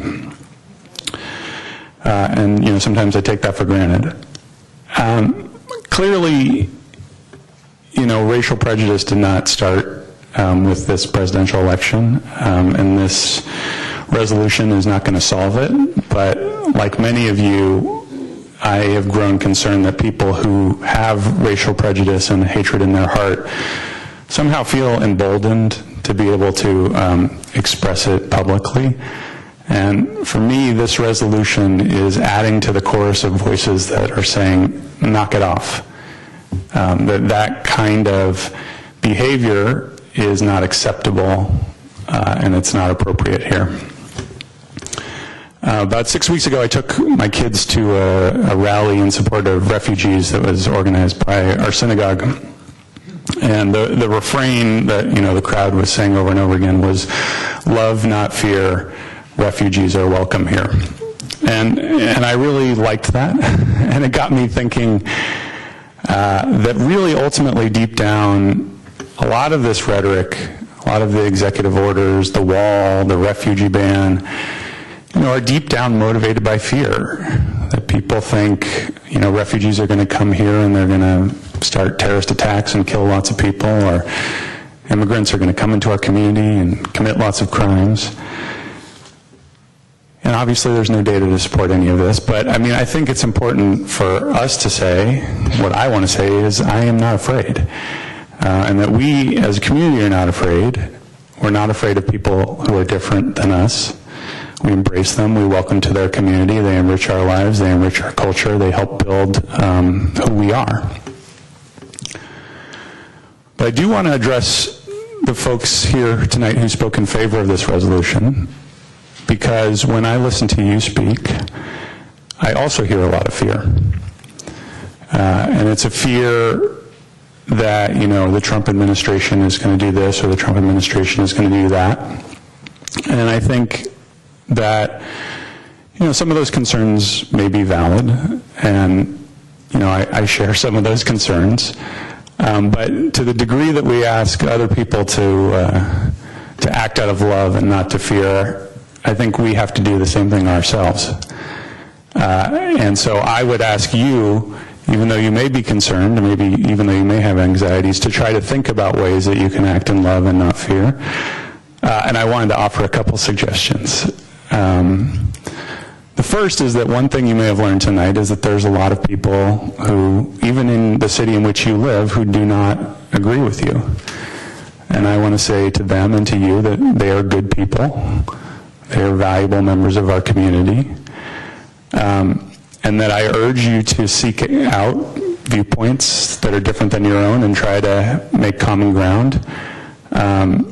And that if you want to work on healing this country's divide, you can start right here in your own neighborhoods. The second thing is that, I've heard from a lot of people who who may have been complacent in the past and who have gotten engaged in politics and the public process because of the presidential election. And I think that's a great thing. And I want to say that if you want to get involved in the public process, if you want to get involved in the community, San Carlos is a great place to live. There are tons of opportunities to get involved. And I encourage you to think about joining a civic organization, hosting a block party, meeting your neighbors. We now have a Citizens Academy that you can join. But anything that you do to meet people in your neighborhood, to forge ties with people that you don't know, is going to make our community safer. It's going to make our community stronger. It's going to make our community more welcoming. And that I think it's going to enrich your lives as well. So I'll just say that I support this resolution strongly because it is a simple statement of fact. We are a welcoming community, and I am happy to reaffirm that. So thank you. Okay, Mr. Johnson, thank you. Mr. Olbert. Thank you, Mr. Mayor. I, too, would like to thank everybody who came here and spoke tonight. As I said a couple of weeks ago when this first came up, I was very impressed with how many people spoke from the heart and spoke about things more eloquently than I often hear. And that's important because speaking from the heart shows where people are really coming from. I also would like to also reaffirm, too, that I appreciate the small number of folks who spoke out against what we were proposing to do tonight. They are entitled to their opinion, too. Frankly, in certain cases, many of the elements of it I don't agree with. I'd be happy to talk with them, further about that. But I think it says a lot about our community that there wasn't booing and catcalling. And yes, the mayor asked people not to do that, but I don't think that really was necessary, because that's not who San Carlins are. We are, in fact, a very tolerant and welcoming community in general, although I have to admit I was disturbed by some of the specific examples of deviant behavior that certain individuals have had to suffer through here. I very much support this resolution. You can make an argument that's like, well, really, when you sort of analyze it, we're not really proposing to do anything differently than we already do. It's not like the Sheriff's Department is suddenly waking up saying, hey, those are great ideas, we'll start implementing those. But there comes a time in any community, and in the broader community of our nation, when you sometimes have to stand up and say, no, this is what we are. This is what we believe in. This is what it means to be a San Carlin. This is what it means to be a Californian. This is what it means to be an American. I've written to some people who have written to me by email to express their support for this measure that, frankly, I was surprised in many ways that we actually got to the point where I felt something like this was necessary. But the times have changed to the point where I really do think it is. And it is important that we stand up for what we mean to be as a community. We have a situation where leadership, in my opinion, is, on the national level, is abdicating a very fundamental role of leadership. Ron made a comment that he, and I know Ron well, so I know exactly where he's coming from on this, that he can't understand why people hate. I have to disagree with you a little bit. I know all too well, I think, why people hate. We are all, remember, as intelligent as we all are and as clever as we all are at heart animals. And that's part of our nature, and it's part of our nature that we have to work against. That's why we train and educate our youth, and why we have meetings like this, and why we have processes to work things out. But one of the jobs of leadership, oddly enough, is to push back against the mob. The mob is always with us. It's always there lurking. There's always a reason somebody has to hate somebody else. And one of the things we're working through as a nation right now is you see what happens when, at the highest levels of leadership, people forget that and start doing things in a way and saying things that encourages the mob to come out. It's not all of us, thank goodness, because that would just dissolve civilization. But it's enough to cause problems. And when things like that happen, remember that ultimately the authority in this country, the political authority, doesn't come from even the Constitution, and it doesn't come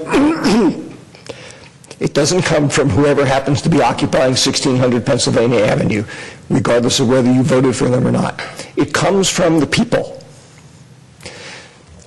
And sometimes, sorry, I guess I'm turning out to be an emotional guy tonight too. It comes from the people. And sometimes, like these times, the people need to stand up. And as Cameron said, hey, enough's enough. Okay? We're not saying we necessarily disagree with everything you're saying and doing, but enough's enough. Cut it out. That's not who we are. And that happens in many forms. In a local level, it starts on a local level. In a community, it starts with stuff like this. And so, yes, in some senses, to come back to a point I made earlier, are we doing anything dramatic tonight? No. But we're reaffirming who we are and what we believe in and what we want our leaders to be and what we want our leaders to encourage us all to be. And that's important. I really think that that's very important.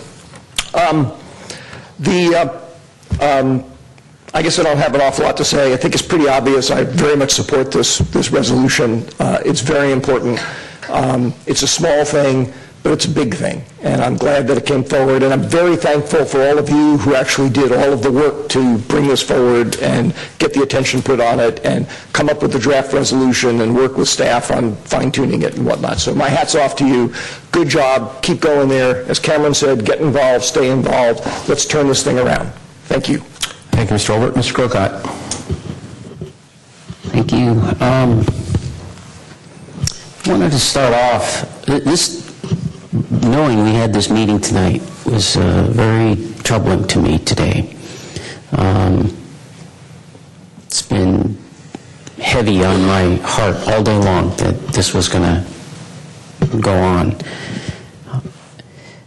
Just to give a little background, I want you to understand a little bit about who I am, because Ron mentioned about his background and so forth.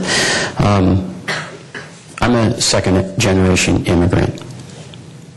My dad is the only child in his family that was born in this country. My mom recently, actually, I wish I could have a picture of it. It was very beautiful. It was in her local paper from Market Harbor, England. They reprinted a story from 1945 when she and two of her classmates were wanting to move to America because they had met American GIs during World War II.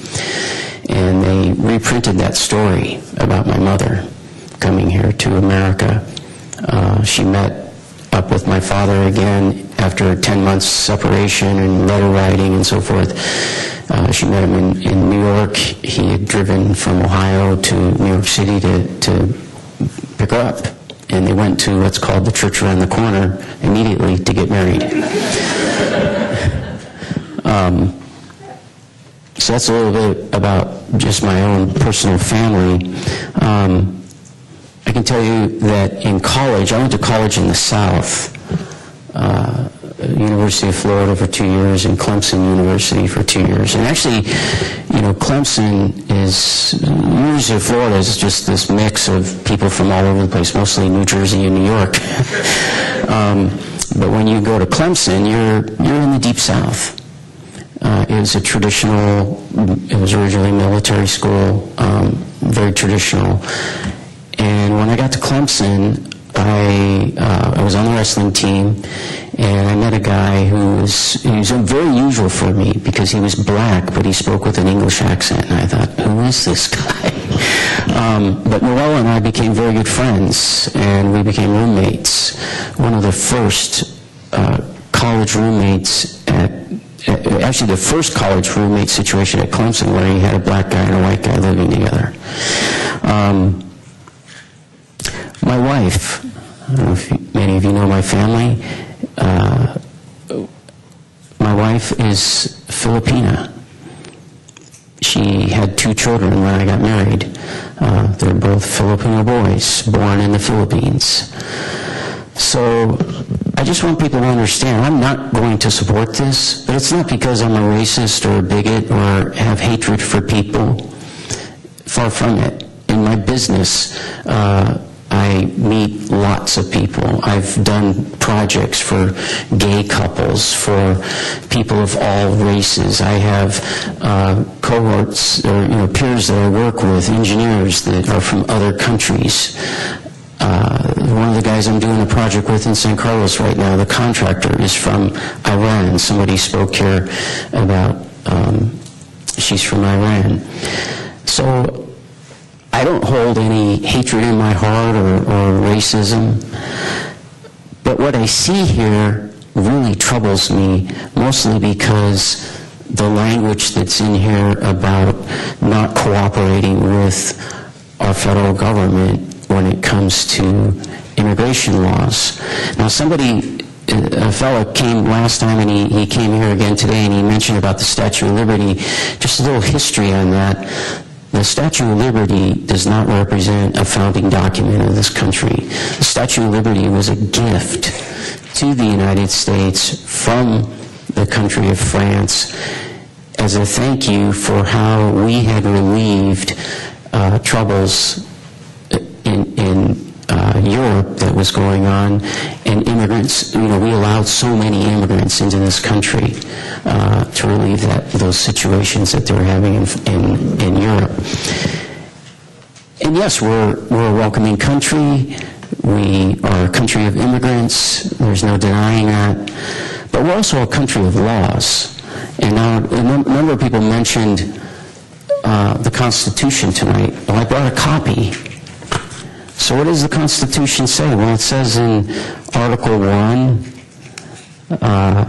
Section 8, that it's a duty of the Congress to establish a uniform rule of naturalization. So it's up to the Congress to create laws about immigration.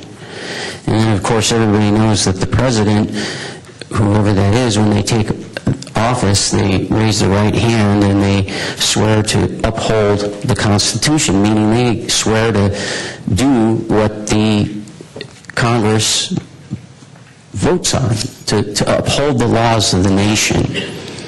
And actually, just a little note, we all do that, but nowhere is that a requirement. And your state assembly members do it, your governor does it, everybody does this thing, and they, the clerk, raise your right hand, you swear to. The only elected officer in this country that's required by the Constitution to take that oath is the President of the United States. That's it. So it's his duty, his or her duty, to enforce the laws that the Congress passes on immigration. Now, we do raise our right hand and we do swear to uphold that. And so to me, to have something in front of me that's saying you shouldn't support the laws of the nation, essentially, by ignoring immigration laws and not aiding the federal government when it needs your help in upholding immigration laws, that's wrong. I don't agree with the Sheriff's Department and their take on it. If you're here and you don't belong here in this country because you're not legal, well, you can be here on a guest visa. There's lots of ways to be here, but you shouldn't be here illegally. That's not right. I've been to foreign countries. I went back to England to visit family. I've been down to Mexico a number of times. I've been to Jamaica. Every time you go to these places, you have to go through, customs and provide your passport and so forth. Why? Because it's important is why. You can't just have people, coming into the country, just like you can't have people coming into your house that, you don't know why they're there or who they are or what they're doing in your home. Well, this country is your home. And it's not hatred, it's not bigotry, it's not racism. It's that we're a country of laws, not of men. And that's what's kept us strong and together for so long, is because we are a country of laws. And if we're going to start breaking those laws, where does that stop? And where does that lead to? It leads to anarchy is what it leads to. And then you won't have a country, and it won't be worth living in if you want to break. If you just want to say, well, we're just going to enforce some laws, but not these laws. The example of that is going to lead people to say, well, if they're not going to follow that law over there, I'm not going to follow this law over there. And I don't think any of us want that. I certainly don't. And there's people that say, well, I fear for what's happening to my neighbors and so forth. The story that you told, the Chinese guy that got up here and talked about what you said, that's awful. But this resolution, it's not going to change that. What's going to change it is what's in the hearts and minds of our people, our citizens. And it doesn't come by changing laws. It comes by who you are as a person. So. Okay.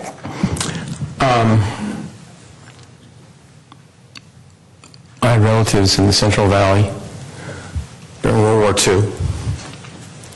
There was a Japanese family that had a farm. It was I think they were second generation or third generation United States citizens. And they were sent, as the gentleman said, to internment camp. And I'm so proud of those folks in the Central Valley. I won't mention the town or their names. But all the neighbors,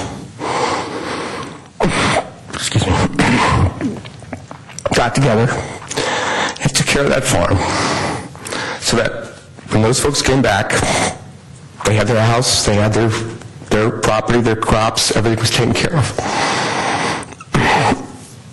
I'm proud of those people. I'm an Italian American. I was born here. My father was not. My mother was born here. There's prejudice that our family endured, not when I was alive, but in the 30s and in the 40s. They were not interned, but some Italians were, as were some Germans. But they still had to weather the prejudice. My uncle worked back east, and the pressure was so much that he actually changed his name. I don't criticize him for that. It was the tenor of the time.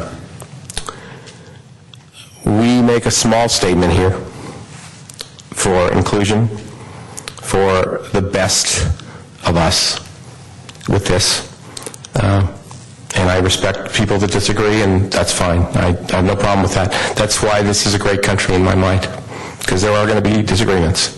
But this is a small little step, but I think it's a good one. And again, I've already said thank you for all the folks that spoke pro and con and that got involved. And as we mentioned before, stay involved. If it's not this issue, some other issue, get involved. It's your community. It's your city. It's your county. It's your state. It's your country. And as was mentioned, if you don't get involved, history shows us what happens. Anyway, so I would call the question. So could we have roll call, please? Councilmember Collins? Yes. Councilmember Grocott? No. Councilmember Johnson? Yes. Councilmember Obert? Yes. And Mayor Griselli? Yes. Thank you all for coming, the folks that spoke. Why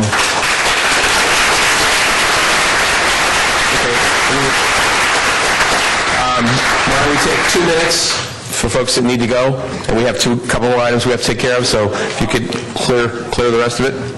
Go to the bathroom.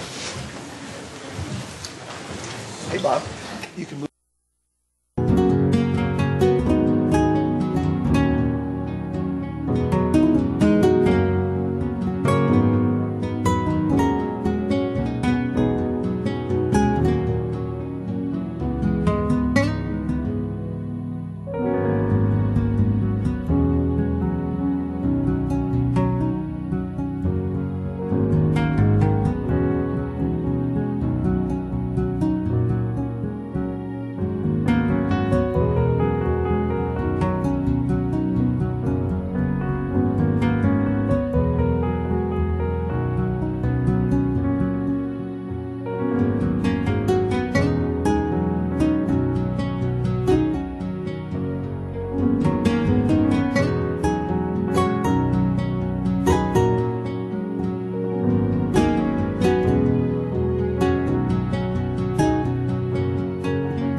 kind of mentioned our experience a little bit, so I won't lay on that.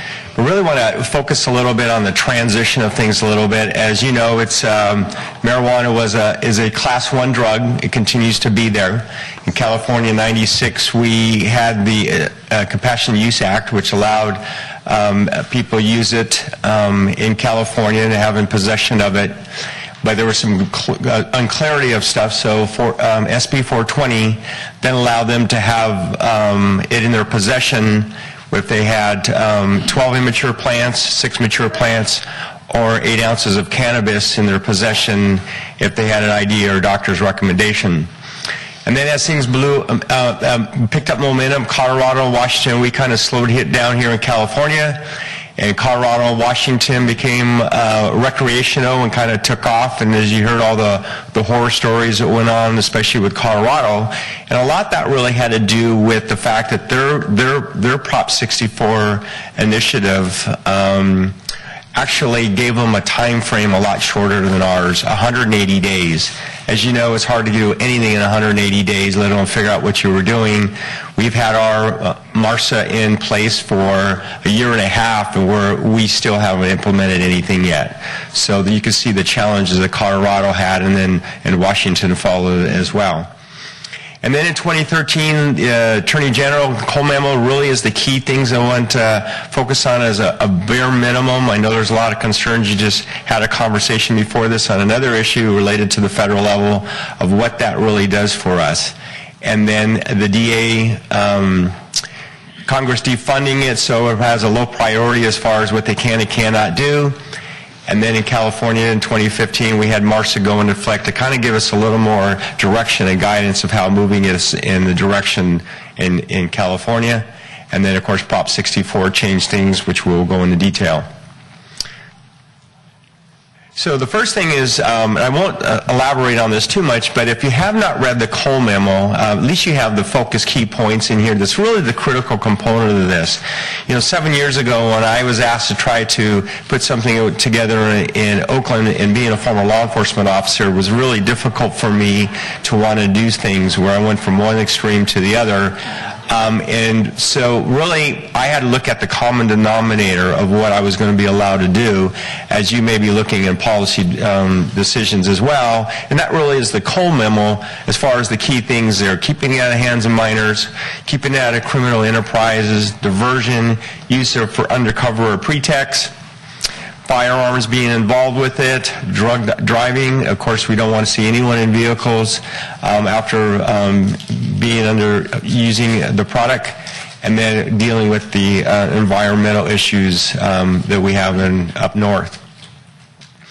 So we kind of have a paradigm shift to what we're seeing happening, and that really is a culture change. We've all kind of transitioned over time of looking at the different things that we've gone through the ages with alcohol, and then later with cigarettes, and then we get into gambling casinos down in the 70s and 80s, and then the generation that we are today with the centennials and the millenniums of it becoming a natural thing for them to kind of accept of those culture changes to us. And this is a map of what happened, really focus on, obviously you can see the breakdown of where every state is allowing and not allowing, but really wanted to focus on this as the 14 stars, which is what happened in November, about the outcome of those that actually went to a ballot measure at a state level. And the outcome of that is we've seen 4 states, California being the biggest of that, but Massachusetts playing a big influence now on the East Coast, going to a recreational. And then on the East Coast, going from a medical, Florida being a big player there, and Ohio. And one thing you don't see on there is Arizona, because Arizona did not get to a recreational, but they do have the medical side of that. So the momentum is, again, just like the generational change, you're seeing it happening here with initiatives. There's 28 states that make up 95% of the population in the country that are moving there. As we look at the local level, there was 39 ballot measures, the tax measures that moved through it. So you can see that both North and Southern California had a high passing rates, acceptance rates. So obviously the communities are starting to support that, looking at it from a revenue standpoint, but also the fact that it's here and that they want to do something and move in a progressive direction with it.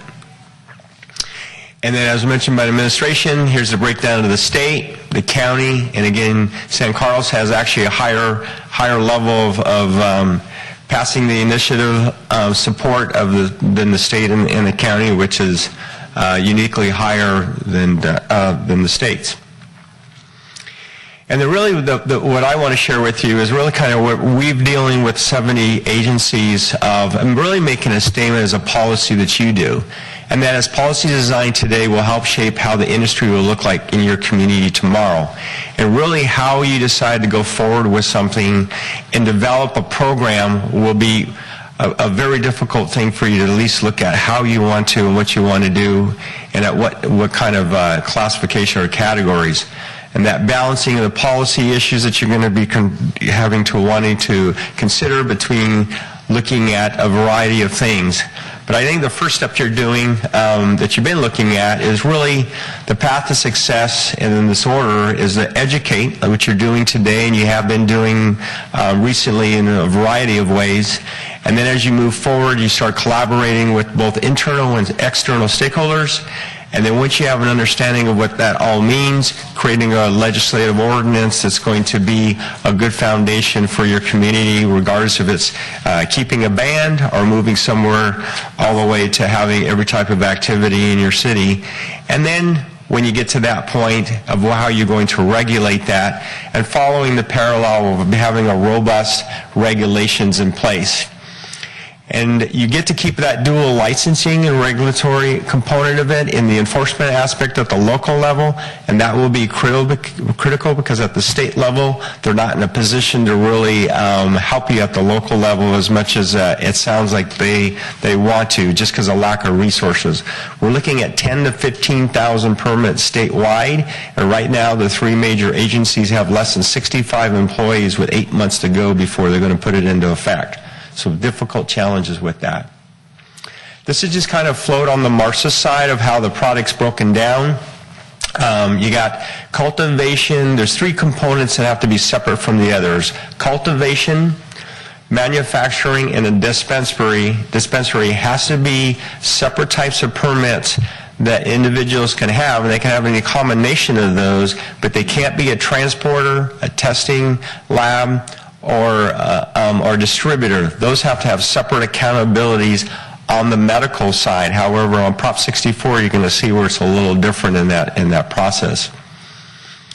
And then the findings, again, taxing it, we're going to have tax allowed to it. We're going to work on public health issues. We're going to focus on DUI arrests or on DUI evaluation and training for highway patrol and law enforcement. And it's going to create some kind of jobs and deal with the investing in the communities that are most challenged related to this. And then in the medical side, it's going to be exempt in there. But we will talk about that more depth about the myths about that. And if there's anything good, positive out of this is the experiences in Colorado is that they didn't have a balance on what the dosage amounts can be, and that's going to be strictly enforced at the state level.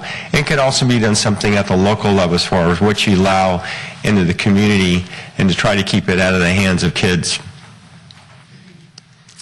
So the local control issues that are a priority, and this is something that we spent some time with the Police Chiefs Association in the last 2 weeks talking about, a lot of these areas that are concerned for them. Now it's going to change how they have to approach things from a public safety standpoint. Personal use, now it's 21 years of age on the recreational side.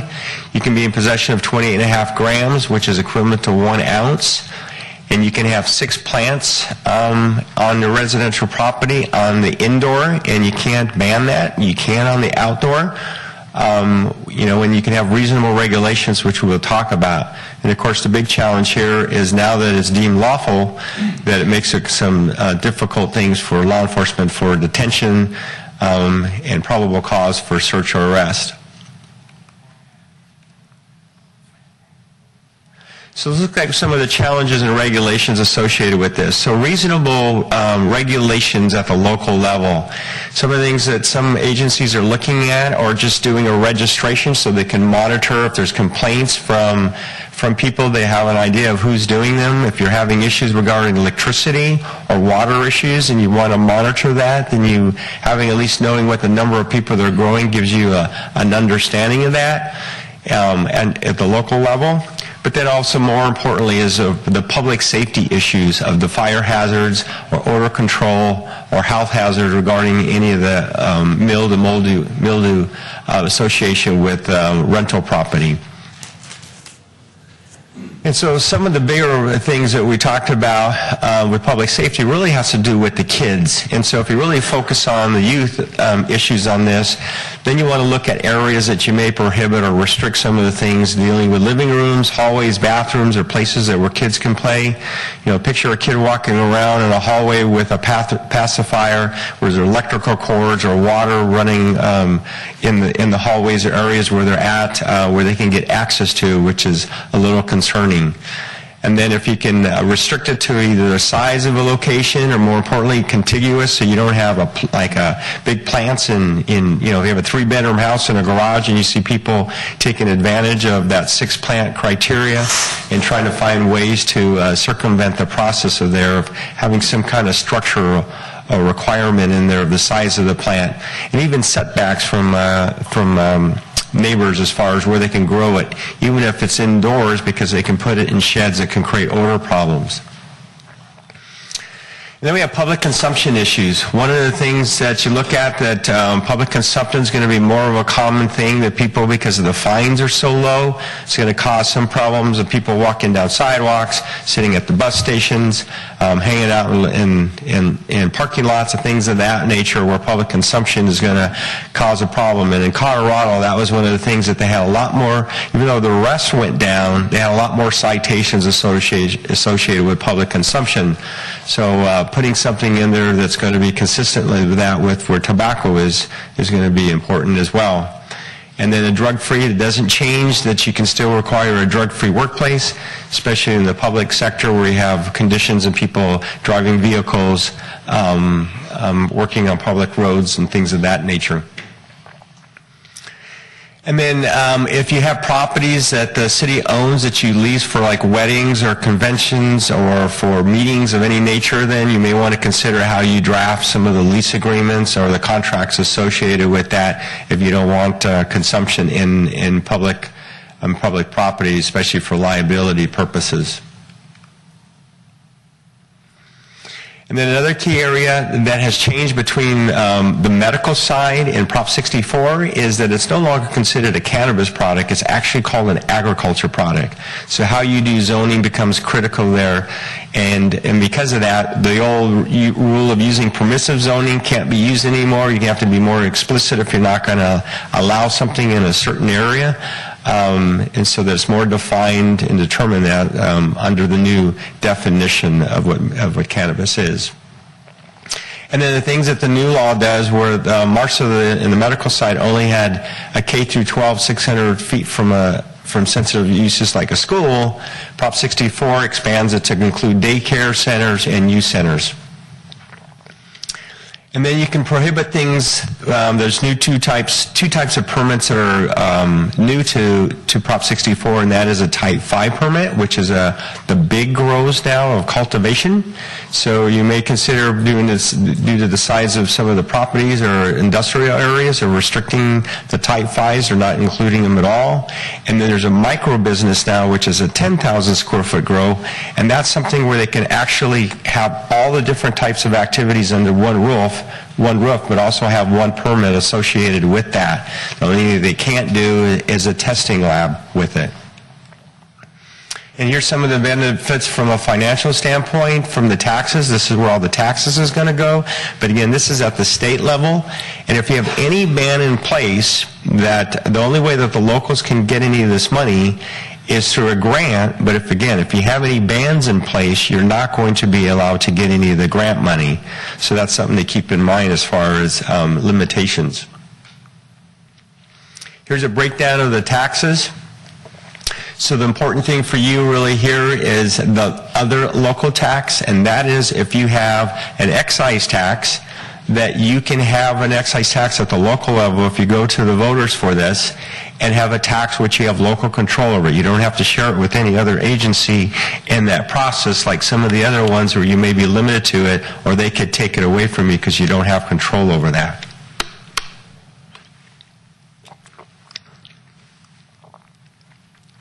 So what I wanted to share with you, why it becomes challenging, is that's the complexity of legislation. So in Colorado, there was 44 legislative bills that went to in front of the legislators, and 22 of them were passed. But the challenge with that is that it had 125 rule changes. And so with a new industry that's just starting to stabilize or trying to get involved into it, with not all the rulemakings in place, you can see that those 124 rules had 90 public safety issues. And so as it reforms itself, it's going to take 2 or 3 years to stabilize, so putting a good practice and policies in place at the local level is going to be very critical in that development should you choose to do something. And what are those rules in place to come to make sure that you don't have challenges? And at the local level, when you develop a regulatory ordinance, you're really focusing on 3 things: time, place, and manner. I think time is very, very obvious. The place is going to be in a land use issue as far as how you develop it, but the manner becomes the critical components of that. In the place, this is an example of a dispensary. There's myths about what a dispensary looks like, and they're really changing the transition as far as what the industry is looking and shaping to be in a professional development, especially in the regulated world, where you see places more like this versus places that are hidden in the light industrial areas or dark corners or not well known. And when we talk about types of processes to get the best players in town to get something in this type of professional manner, you'll see what we're talking about. So the time, place, and manner. The manner has to do with the types of things, where the business location is going to be, the hours of operation, physical security concerns regarding smell, sight, and noise, reporting requirements, employee badges to kind of have oversight to make sure people that are going in and out of those places that there's both internal controls and external controls, and public safety will know who they're dealing with that. And again, here's another look at a different one, just as far as the quality of them, but also just kind of the professionalism associated with some of the dispensaries. And then again, some additional stuff here, things just looking at an oversight, just law enforcement having access to it. It's going to be important that they have the access, or code enforcement be able to go in at any time during the reasonable hours of their operation. It's just kind of making sure things are in place. They have good neighbor policies. They're mitigating any concerns of dealing with that. Any good regulatory permit's going to have those things and making sure that they're taken care of and being a good neighbor. Just another look from a different perspective of a dispensary. So should you choose to look and consider something, it always comes to place, well, how do we go about doing that? There's some good stories and bad stories of how some of this is done. First come, first serve is not a good idea, because you get someone that finds the money to get into the door, and they sit there at 6 o'clock in the morning when the door's open, and they're the first one in there. And it necessarily is the best actor quality that you want in there. So you really, to get the professional look in the type of places and facilities you want to make sure that you have some good process in place. And so that's not one of them. Lotteries are bad ideas as well. Some cities have done that. It just means more people put more balls into the bucket to improve their chances, or coordination with other people, and it causes conflict and goes into a lot of issues regarding appeals and litigation. And same with a qualified lottery, where you get to a certain level of a minimum standard, and then you throw everyone in there, and it still does a little better, but really not getting the best person. And what I like to see is, for any community, is it's the best fit for you, for your community, and focusing on that. And that's where a competitive process, where a community of this size goes through a limited number of permits to go through that, depending on the types of activities you want. And then open-end focuses more on areas where they're bigger agencies. And then what's all the noise about? You know, this is a financial, it really comes down to the dollar amount from an industry standpoint. This is not an industry that's new. It's been around here for 40 years, but now they get to bring the money in the light. So this figure you see here, where there's projections between $7.4 and $7.6 billion that's going to be in California, it really, because it's been here and now starting to come into the light, and you see a lot of different people getting involved with that. You see a lot of local economies growing it. You saw where there was a high inventory for industrial property getting bought up and people buying it and trying to do something with it. It's improved a lot of the communities where they have no land developed. People are buying land and actually doing something so they can build something from a state of art in new places. But you're seeing a lot of activity happening in the locals because of the financial component of it, where there's limitations on growth from economy. And then now that we've got MRSA and UMA in place, there are residential growers that are going to be impacted because they will no longer be able to play in the market. And if you have some of those in your community, they're most likely going to have to go work for one of the other places somewhere to continue doing their skill. But you can see how big California is. It's almost 50% of the whole market out there in the U.S. The western states seem to be the bulk of it, but that regions will expand as there's more in the East Coast that's involved with it. But you can see there's a huge component of it, and we make a big share of it. So what are the different categories that people have interest, and why all the noise about the different activities? Well, it's starting to shift over where almost 50% of all the products are going into an oil base. So that's an edible of some sort, into a food, a tincture, things of that nature. And so a lot of manufacturers are starting to wanting to come into play because they see the biggest opportunity for growth, and especially a different one where they have a different skill set in there. But of course, to get to the oils, you have to have cultivators, so there's a significant drive for cultivation to be in communities in various strategic locations. And then you can see all the different other categories that are involved in processing and in the industry. And then even though it looks like dispensaries are not very viable, they are very viable and can still do very significantly.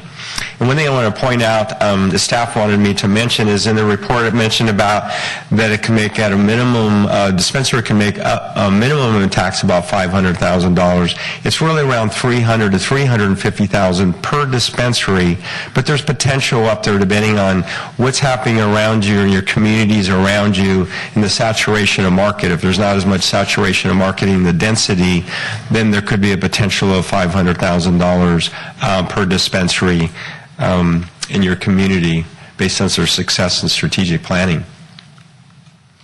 So what's all, if you look at comparisons, we can't all have Apple stores in our community. You can see by a square footage of how it looks in the businesses and in department stores. You know, take up a lot of space and don't necessarily have the same yield return as a dispensary can be, so you can see where it still has some profitability and still very successful. I mean, if you look in comparison to a dispensary to a Costco, there's not that much huge jump, and that's on an average point compared to it. So as we talk about tax and fees, you know, looking at the different types of taxes you can go in the process, general tax is usually the preferred method. I mean, even though you had a very good success rate of 65% in there, as you know, you need to get to 66%. So that's right on that marginal component. If you wanted to do it for a special tax versus a general tax, you can comfortably probably meet that means. Because it's either all or none if you have success or not, so it's just a matter of how you strategically want to look at something like that. And then in the difference between a square footage and a gross receipts, a lot of the agencies are using square footage for cultivation just because it's a cash business and you don't have to have as much oversight, but it's easy to calculate for budget purposes because of the square footage on there. It's just a matter of finding that pain point of where you'd want the rate to be to make sure that the business is successful. And then all the other ones looking at a gross receipt type of activity. And so if you actually did a gross receipt on a tax rate, on a percentage on there. Try to have some balance that gives you a little flexibility with a not to exceed rate, so that way you can go up or down in that, or evaluate how things are trending out there as time goes on. And then collection methods, concerns over the cash. We'll talk about why collection methods should be the frequency in that. And then the cost recovery fee, we'll talk a little more expansion on that. Because this is a cash business, the banking issue becomes more of a challenge. And so it's a transaction, cash transaction right now is very high in cash transactions. Banks are limiting, allowing the industry to get into it, but they're also causing a little complexity for cities as well that we're working on at the state level. And then just kind of monitoring the businesses, staying on top, and that's why a good compliance program and an audit program keeps some accountability in there. So it's a lot better techniques that we have now than we had 2 or 3 years ago, that we've got the proper ways to address this in touching points, especially when we go to a track and trace system at the state level, that we're going to have more access to things and more data touching points to deal with that. But the bigger issue from a public safety has to do with the safety issues regarding transporting the cash from the operators to the city. People driving around in cars, carrying it in backpacks, trying to get it to the city, trying to get it to the banks, and dealing with that. And that's some of the protocols that down the road, should you decide to move forward, that we can discuss with staff as far as protocols for that. And then again at the state level, the next meeting is going to be March 27th. John Chung, the controller, is having 4 meetings. They've had 2 meetings so far, one in the north and one in the south. And the third one here is going to be in Oakland on March 27th at the state building, which will continue talking about the banking issues and implementation strategies for that. And then they'll have reports come out of that to provide recommendation to the Office of Business Oversight. So here you see where the banks and credit unions are making a little headway, but not at the speed of light. There's 22,000 banks and branches out there, so you can see it's not moving all that fast. Their concern is still having to be responsible for not only the permittee or the account that they have, but all the businesses that business does business with. So as we move into a more regulated world, we'll see some changes that, talking to a lot of banks now where their committees are starting to evaluate that and move it in a different way. So the 5 trends, a lot of capital is being invested in this, billions of dollars up and down the state. We're working from Mendocino all the way to the border of Blythe to Needles, and in between. A lot of projects going on, a lot of money, and a lot of going into investing in this industry and trying to go into communities and create jobs.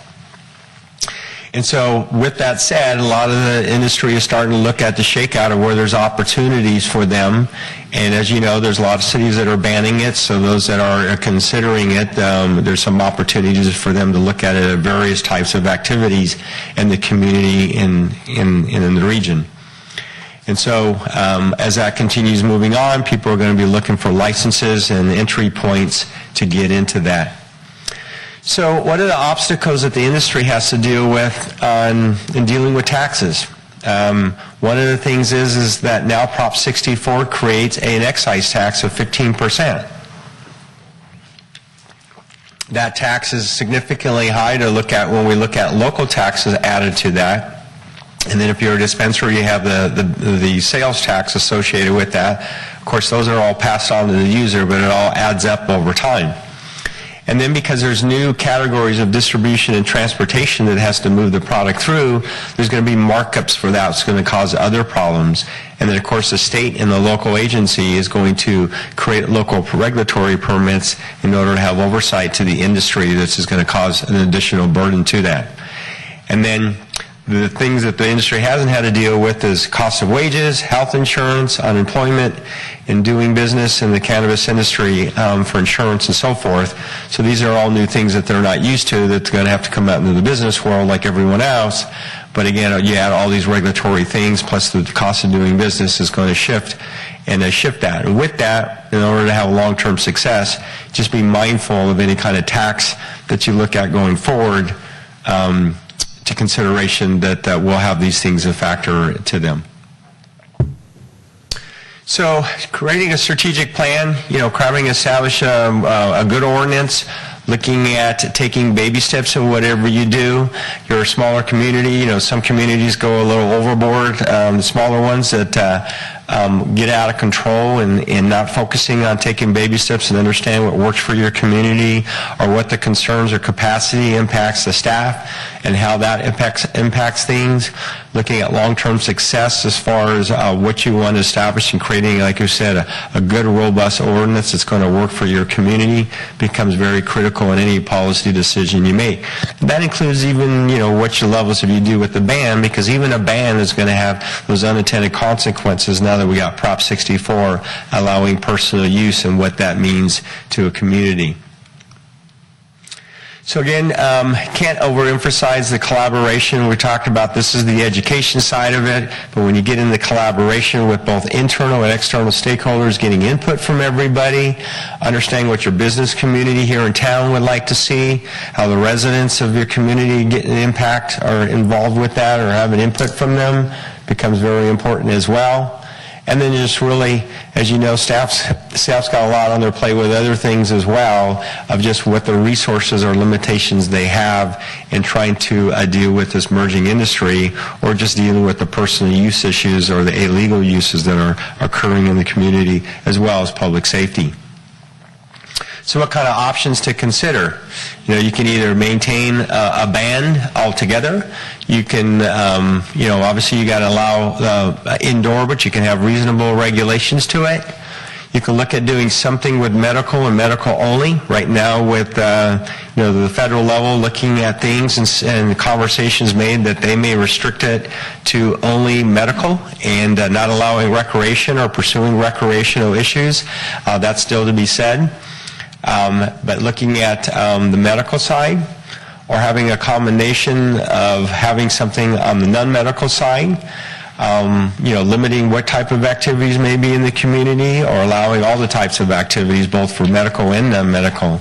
And then just looking at good tax strategies that you want to do to make sure that you can cover all the costs and have some other benefits for your community by bringing it into your community as a whole. So with that said, if you have any questions tonight, I'd be more than happy to answer them and then follow with you later at a different time. I know it's getting late as well, if there's anything else that you would like to touch upon at this time. Does anyone have any questions?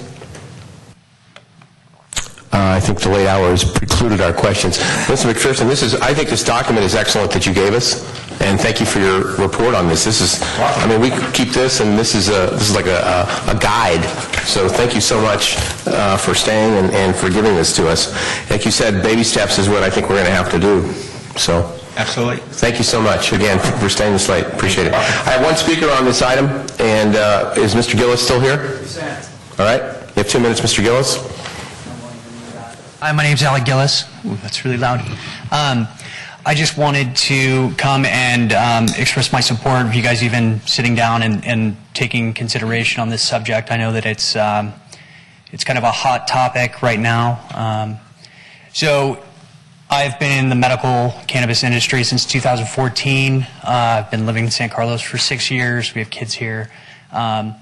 He mentioned collaboration. If I can offer any kind of help or support, please feel free to reach out to me. Yeah, you know that it's late. That was an excellent presentation. Thank you for your time. Okay. Thank you, Mr. Gillis. I'm sure we'll see you again. All right. Any other comments on this item? All right. So we'll move on. I think we need another motion. We said 11:15. Why don't we make it 11:30? Mr. Mayor, I move that we extend the meeting to 11:30.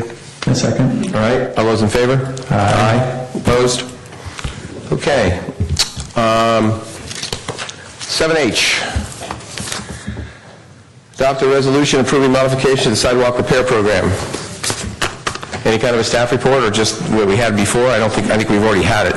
Yeah, this obviously was a consent calendar item originally, so the staff's happy to make a presentation or whatnot. It's fundamentally, I think, the council seems to have a pretty good handle on, I think, the topic and the options. So if you need us, we're here. Okay. If not, we're happy to answer any questions. Questions for staff at this time? Mr. Collins? I don't have any question for staff, but I would like to, when the time is appropriate, make an alternative So it's not now. We have some speakers, and I want to make sure we get to them. Thank you for your patience. Very unusual evening tonight. First speaker card I have is Florence Nixon, followed by Lois Giannini. Okay. Ken Castle. Oh, I'm sorry, Lois. I apologize. I didn't see you get up. Go ahead, Lois. She's this one right here, too. I'm sorry. I apologize. Hello.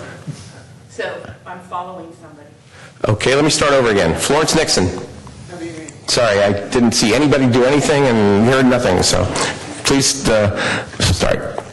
Okay, Florence Nixon, and I just want to sort of, I guess, point out a few things I'm sure that you're all aware of, but I've been a taxpayer in San Carlos for over 30 years. San Carlos taxpayers pay a significant amount in taxes. Houses are valuable, pay a lot of money. In addition to the rather significant taxes that we pay, we have also volunteered to pay taxes for additional programs. We've volunteered to pay taxes, extra taxes for the schools, for the libraries, things of this nature. Additionally, the city has received significant amount of money from developers as a result of the expansion that's gone on, and our revenues seem to be pretty deep. As city residents, we have been dramatically inconvenienced as a result of the aggressive building throughout San Carlos, and have added seemingly at least 500 additional residential units to the area. And I am troubled that the city doesn't seem to want to support and participate in the cost of repairing very badly needed work on the sidewalks around here. It seems to me that there should be plenty of money in the kitty to pay for that and to share in that. It is not just for the homeowners to do that, but it's to the benefit of all members of the city. Thank you. Thank you for your comments. Lois Giannini. Thank you. Followed by Ken Castle. I am also here to ask you to reconsider your decision about the sidewalk program. I feel the city should share in the cost of repairing the shared sidewalks. As the lady before me said, our taxes are used for other shared uses, such as beautification of downtown, the benches, the sidewalks down there, and as property owners, I think our taxes should go towards our sidewalks being repaired as well. Having residents pay 100% of the repair is a financial hardship for many, and as Councilman Olbert has pointed out in the past, that the city does have enough money to help. The final reason I think the city should take part is there would be more buy-in, let's say, or oversight on the program so that people won't get ripped off. As in my case, I've had 3 sidewalk squares replaced that were never marked for replacement. I took photos ahead of time, so I have the before and after photos, and I think other residents probably didn't think to do that, and who knows how many people are getting ripped off by that program. So, thank you. Thank you for your comments. Ken Castle, followed by Jack Vanderup, I apologize, Vanderup, something like that. Well, here we are, the hour is late. I've seen just about every procedural and parliamentary trick known to mankind to try to push this behind. It's not going to push behind. I can tell you that I'm not going to be crying tonight, but I know a lot of people who saw those bills and those letters they got from the city were in tears about the cost of repairing their sidewalks. So congratulations, you guys. We have a welcoming city. How about having a fair and equitable city? Huh? How about that? How about we treat our people, our taxpayers, our property owners the same way that we've accorded all of these things that we've talked about tonight? Let's put it into practice. Now, I see there's a new proposal here for a 50-50 sharing plan. It appears that it's not going to meet an increase in the total budget. I don't understand why the budget can't be increased to cover sidewalk repair with all the extra revenues we have, with all the new cannabis revenues we're going to have, with the robots, traveling up and down the sidewalks. In fact, we got to make San Carlos safe for those robots delivering the cannabis, don't we? So, look, I think it's fair to ask on an issue that we didn't start, that was precipitated by some cyber troll making a lot of reports, that we get this right. We need to dismiss every one of those letters that came in from that cyber troll. Neither the city nor the people who receive those letters are accountable to an unknown person of unknown motives. It's unconstitutional and it's not right. It's a failure of due process. So we need to get rid of those letters at the very least.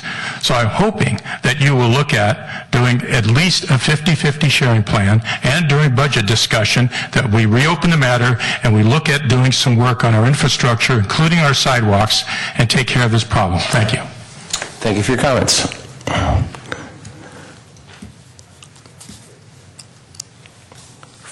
Jack, you'll be followed by Vesna Abranovic. I'm having trouble with this tonight. Go ahead. Thank you. Sure. I want to commend you for making the change from a 1/4 inch to 3/4 of an inch. I think that makes a lot of difference, and the last time I spoke on this, I said that this 1/4 inch kind of thing, that's not a hazard at all, and changing it to 3/4 of an inch I think is great.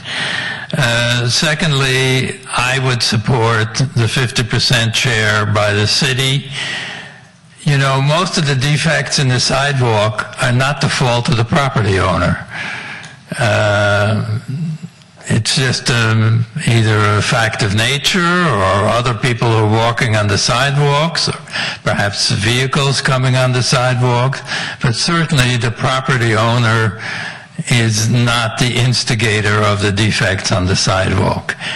The city can well afford to share 50% of the costs, and I think that's a fair approach to this, and I hope that's what you adopt. Thank you. Thank you for your comments. Vesna? Thank you for letting me speak. I'm not going to repeat anything that was already said that I agree with. My stance on this has been from day one. I already spoke many times. I took the survey. I left the materials. I believe that this should not be a joint venture. I think the city should own this project. This should be a public works project. I think you would save a lot of money in the city administering and talking to the homeowners. Nobody has yet told me how much one block would cost. Just one block of remodeled and repaired sidewalk. Just choose any block and get a bid from 3 contractors. Just take this, the homeowners completely out of this equation. Now we're compromising the actually ADA accessibility, and it doesn't apply with the ADA because we're trying to make everybody happy. We're not putting the paint so that we're, everybody feels warm and fuzzy. I mean, it's just like it's all emotional. You're not approaching it as a business. Mr. Mayor, you've been in business. You know, if you're sending someone to do a job in 4 or 5 different parts of the city, it will take more time, especially if you have to talk to each and every homeowner, than if you're doing that work just in one area. There is enormous waste. I mean, it's a lot of this is common sense, so I just don't understand. I know you've been working really hard to get this 50-50. I just don't think it's a joint venture, and I don't think homeowners should be paying this on their own. I think you should approach this as a completely take out the homeowners out of this and see how much you can afford each year to do. 1 block or 2 blocks. Just choose what it is. It's going to be downtown in flat areas. There's not an indefinite number of blocks. I just don't understand $60,000 city administration cost. It doesn't, how much it would be if they never had to talk to one homeowner. Just never even, you don't even know where these are, these little squares. What we're having right now, and we've had people come here and talk, that they had prepared their own sidewalk. you'll see what our sidewalks are going to be. I'm going to be the first one. I'm getting ready mix, and I'm doing my own sidewalk. I'm putting on knee pads and gloves, and if I were to do my own sidewalk, I'm going to do it. You're never going to even know. So this is not professional. This is kind of like a patchwork. I'm disappointed because I think all you guys are really successful and have done some great work in your lives, and this is a patchwork. Approach it as a project, public work project. Let Jay take care of it. Get Mister, we need to wrap up. 3 bids from 3 contractors and see how much it is per block. Thank you for your comment. Is there anyone else wishing to speak on this item tonight? Yes, please come forward.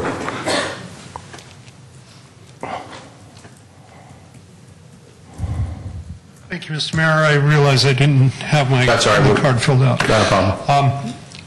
As a resident, I mean, personally, I'm not going to be affected by this because I don't have a sidewalk in front of my house. My neighbors starts south of that. But it comes to me that the sidewalk being on a private piece of property is mandated by the codes and ordinances of the city. It's a public right-of-way to walk on, and as such should be part of a public project. I don't think it should be a 50-50 split. I think it should be the city to take care of, and I think it's the city's responsibility. I know people would rather not have the sidewalk just because of the maintenance issue. They'd rather take the whole thing out and plant grass and not put up with the noise and the traffic of people walking on it. As I say, it doesn't affect me personally, but I think it's a city issue. It shouldn't be any different than maintaining the sidewalks on Laurel Street or right out here in front of City Hall. Thank you. Thank you for your comments. Anyone else wishing to speak on this item tonight? Okay. Gentlemen. Mr. Mayor, we have 4 options before us, and before we vote on them, I'd like to offer a 5th, which I think addresses a couple of issues. If it's all right with you, if you indulge me for a moment. Sure. Okay. Option 1, which I believe was Cameron's issue, or Cameron's motion, which passed last time. I did not vote for it because I felt that there were key elements of it that were missing, and I felt that we should really go for, I believe option 3 was the original staff recommendation. I like that the most. My feeling now is that, and I've always said that I don't mind having a 50-50 repair relationship if we could afford it. And before it was always an open-ended number. So what I'm proposing tonight is that we would keep option 1, but I would add a couple of things. We would go to a 50-50 split each year, but we would budget $60,000 for it. And then further, I would propose that if there are any unused funds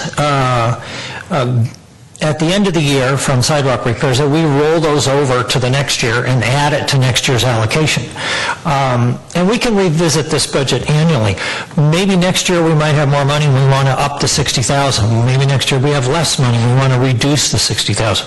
But I think having the option of rolling that money over could add to that amount, and if we have a year where we have very few repairs, maybe we've got $30,000 left over, we add it to the 60 next year, we've got 90, and that way I think we can begin to address this issue long-term. So that would be my motion. I just have a quick question before in your motion. What if $60,000 isn't enough? We would spend up to $60,000. Okay, I just want to understand. Unless the council wants to increase it. Okay. So I will second that motion. All right, so basically it's option 1, approving modification of sidewalk repair to increase the threshold from 1/4 to 3/4 of an inch, no longer visibly marked sidewalk defects, go to a 50-50 split, but a maximum of $60,000 to be spent. Correct. And then if it's not spent, to be carried over year to year to year to year. Mm-hmm. Okay. It's been moved and seconded, so discussion. Mr. Johnson, any comments? Good. Mr. Grocott? Any comments? Just that I can go with what he's talking about, just to get us somewhere. Okay. I agree with the speakers that it should be 100% the city, but this has been a long time, and to get anywhere, we got to compromise. So. All right. Any comments, John, on this side? Okay. Ready to go? So I'll call the question, unless there's some comment from staff. The Public Works Director, I think, is just asking a clarifying question of the motion to make sure that we've got it right. I think we understand the prior elements of the motion that came from the last meeting. But in terms of these new elements, there would be a $60,000 of city general fund money that would go towards paying half. Right. And so, is that I guess my question is it on a first come, first served basis, or do you want to limit the budget to $120,000 of work? I offer, even though my recollection is from when Ron and I talked about this, it's similar to some of the staff discussion about it's $60,000 a year to pay for up to 50%. Right. So in other words, if there were $120,000 worth of work that had to be done, the entire $60,000 would be used. If there was $150,000 worth of work to be done, the $60,000 would be used, but you would only cover 6/15 of each parcel's cost. Okay, so the motion is up to 50%? Yes. Okay. Is that correct, Ron? That clarifies it for us then. It's not the way that I envisioned it, but I think that would sort of be shortchanging people. I think I would rather do it on a first come first served basis. And if somebody, it's basically if you've got, let's say the average cost of the city is $2,000, we got 35 homes, and we use it up, that's $60,000. Those 5 are in line the next year. If there's 25 this year and 30 the next, we would have that. There wasn't, if we want to discuss that, that's fine, but my gut reaction is that ends up sort of shortchanging people, that some people might not only get, they might get less than half. The only question I have is, I think Mr. Walter might have brought up, how are we picking these? How are we picking who's going to get fixed? Well, my original thought was on a first come first served basis, or maybe the city prioritizes. I think that's probably something we ought to discuss, and I'd probably look to staff for some direction on that. Yeah, I think that's an issue that we can probably work out at the staff level in terms of programming. Okay, so 50%, $60,000 cap, and I'll just point out that the only difference there is you're actually going to do less sidewalk work community-wide under that motion than you're currently requiring, not paying for today, because the city's not paying for it, residents are. But typically it's between $200,000 and $300,000 worth of work. You have to come up and ask a question. I'll let you come up. I still got 3 minutes. I would like to ask the staff, under this proposal, how many years would it take to fix all the sidewalks in San Carlos? Would it be 100 years or 200 years? I don't think there's a number that we can come up with at 11:30 at night on that. Yeah. There's one of the options for the council was to have an inspection program of all the sidewalks that would be done, so that question could be answered, but it couldn't be answered tonight with the information we've got. Well, this is a meaningless proposal then. You don't know what you're going to get fixed. Sorry? You need a motion to extend. No, not for 2 minutes. I'm sorry. I didn't call on you, ma'am. I'm sorry. It's okay. Okay, so we got a motion on the floor. Yep. Does everybody understand it? Okay. Roll call. Councilmember Collins? Yes. Councilmember Grocott? Yes. Councilmember Johnson? Yes. Councilmember Obert? Yes. And Mayor Grisilli? Yes. Okay, so we'll leave staff to work out some of the smaller details on that, and then we'll go from there. Do anyone have any council subcommittees, regional boards, any comments from the council? Hearing none. Staff, any comments tonight? administrative? No, I think we can let you go home this evening. You earned your paycheck. There will, just so everybody knows, there will not be a meeting on March 27th. 35 cents an hour, I think. Anyway, sorry about that. There won't be a meeting on March 27th, just to let people know. All right, thank you very much.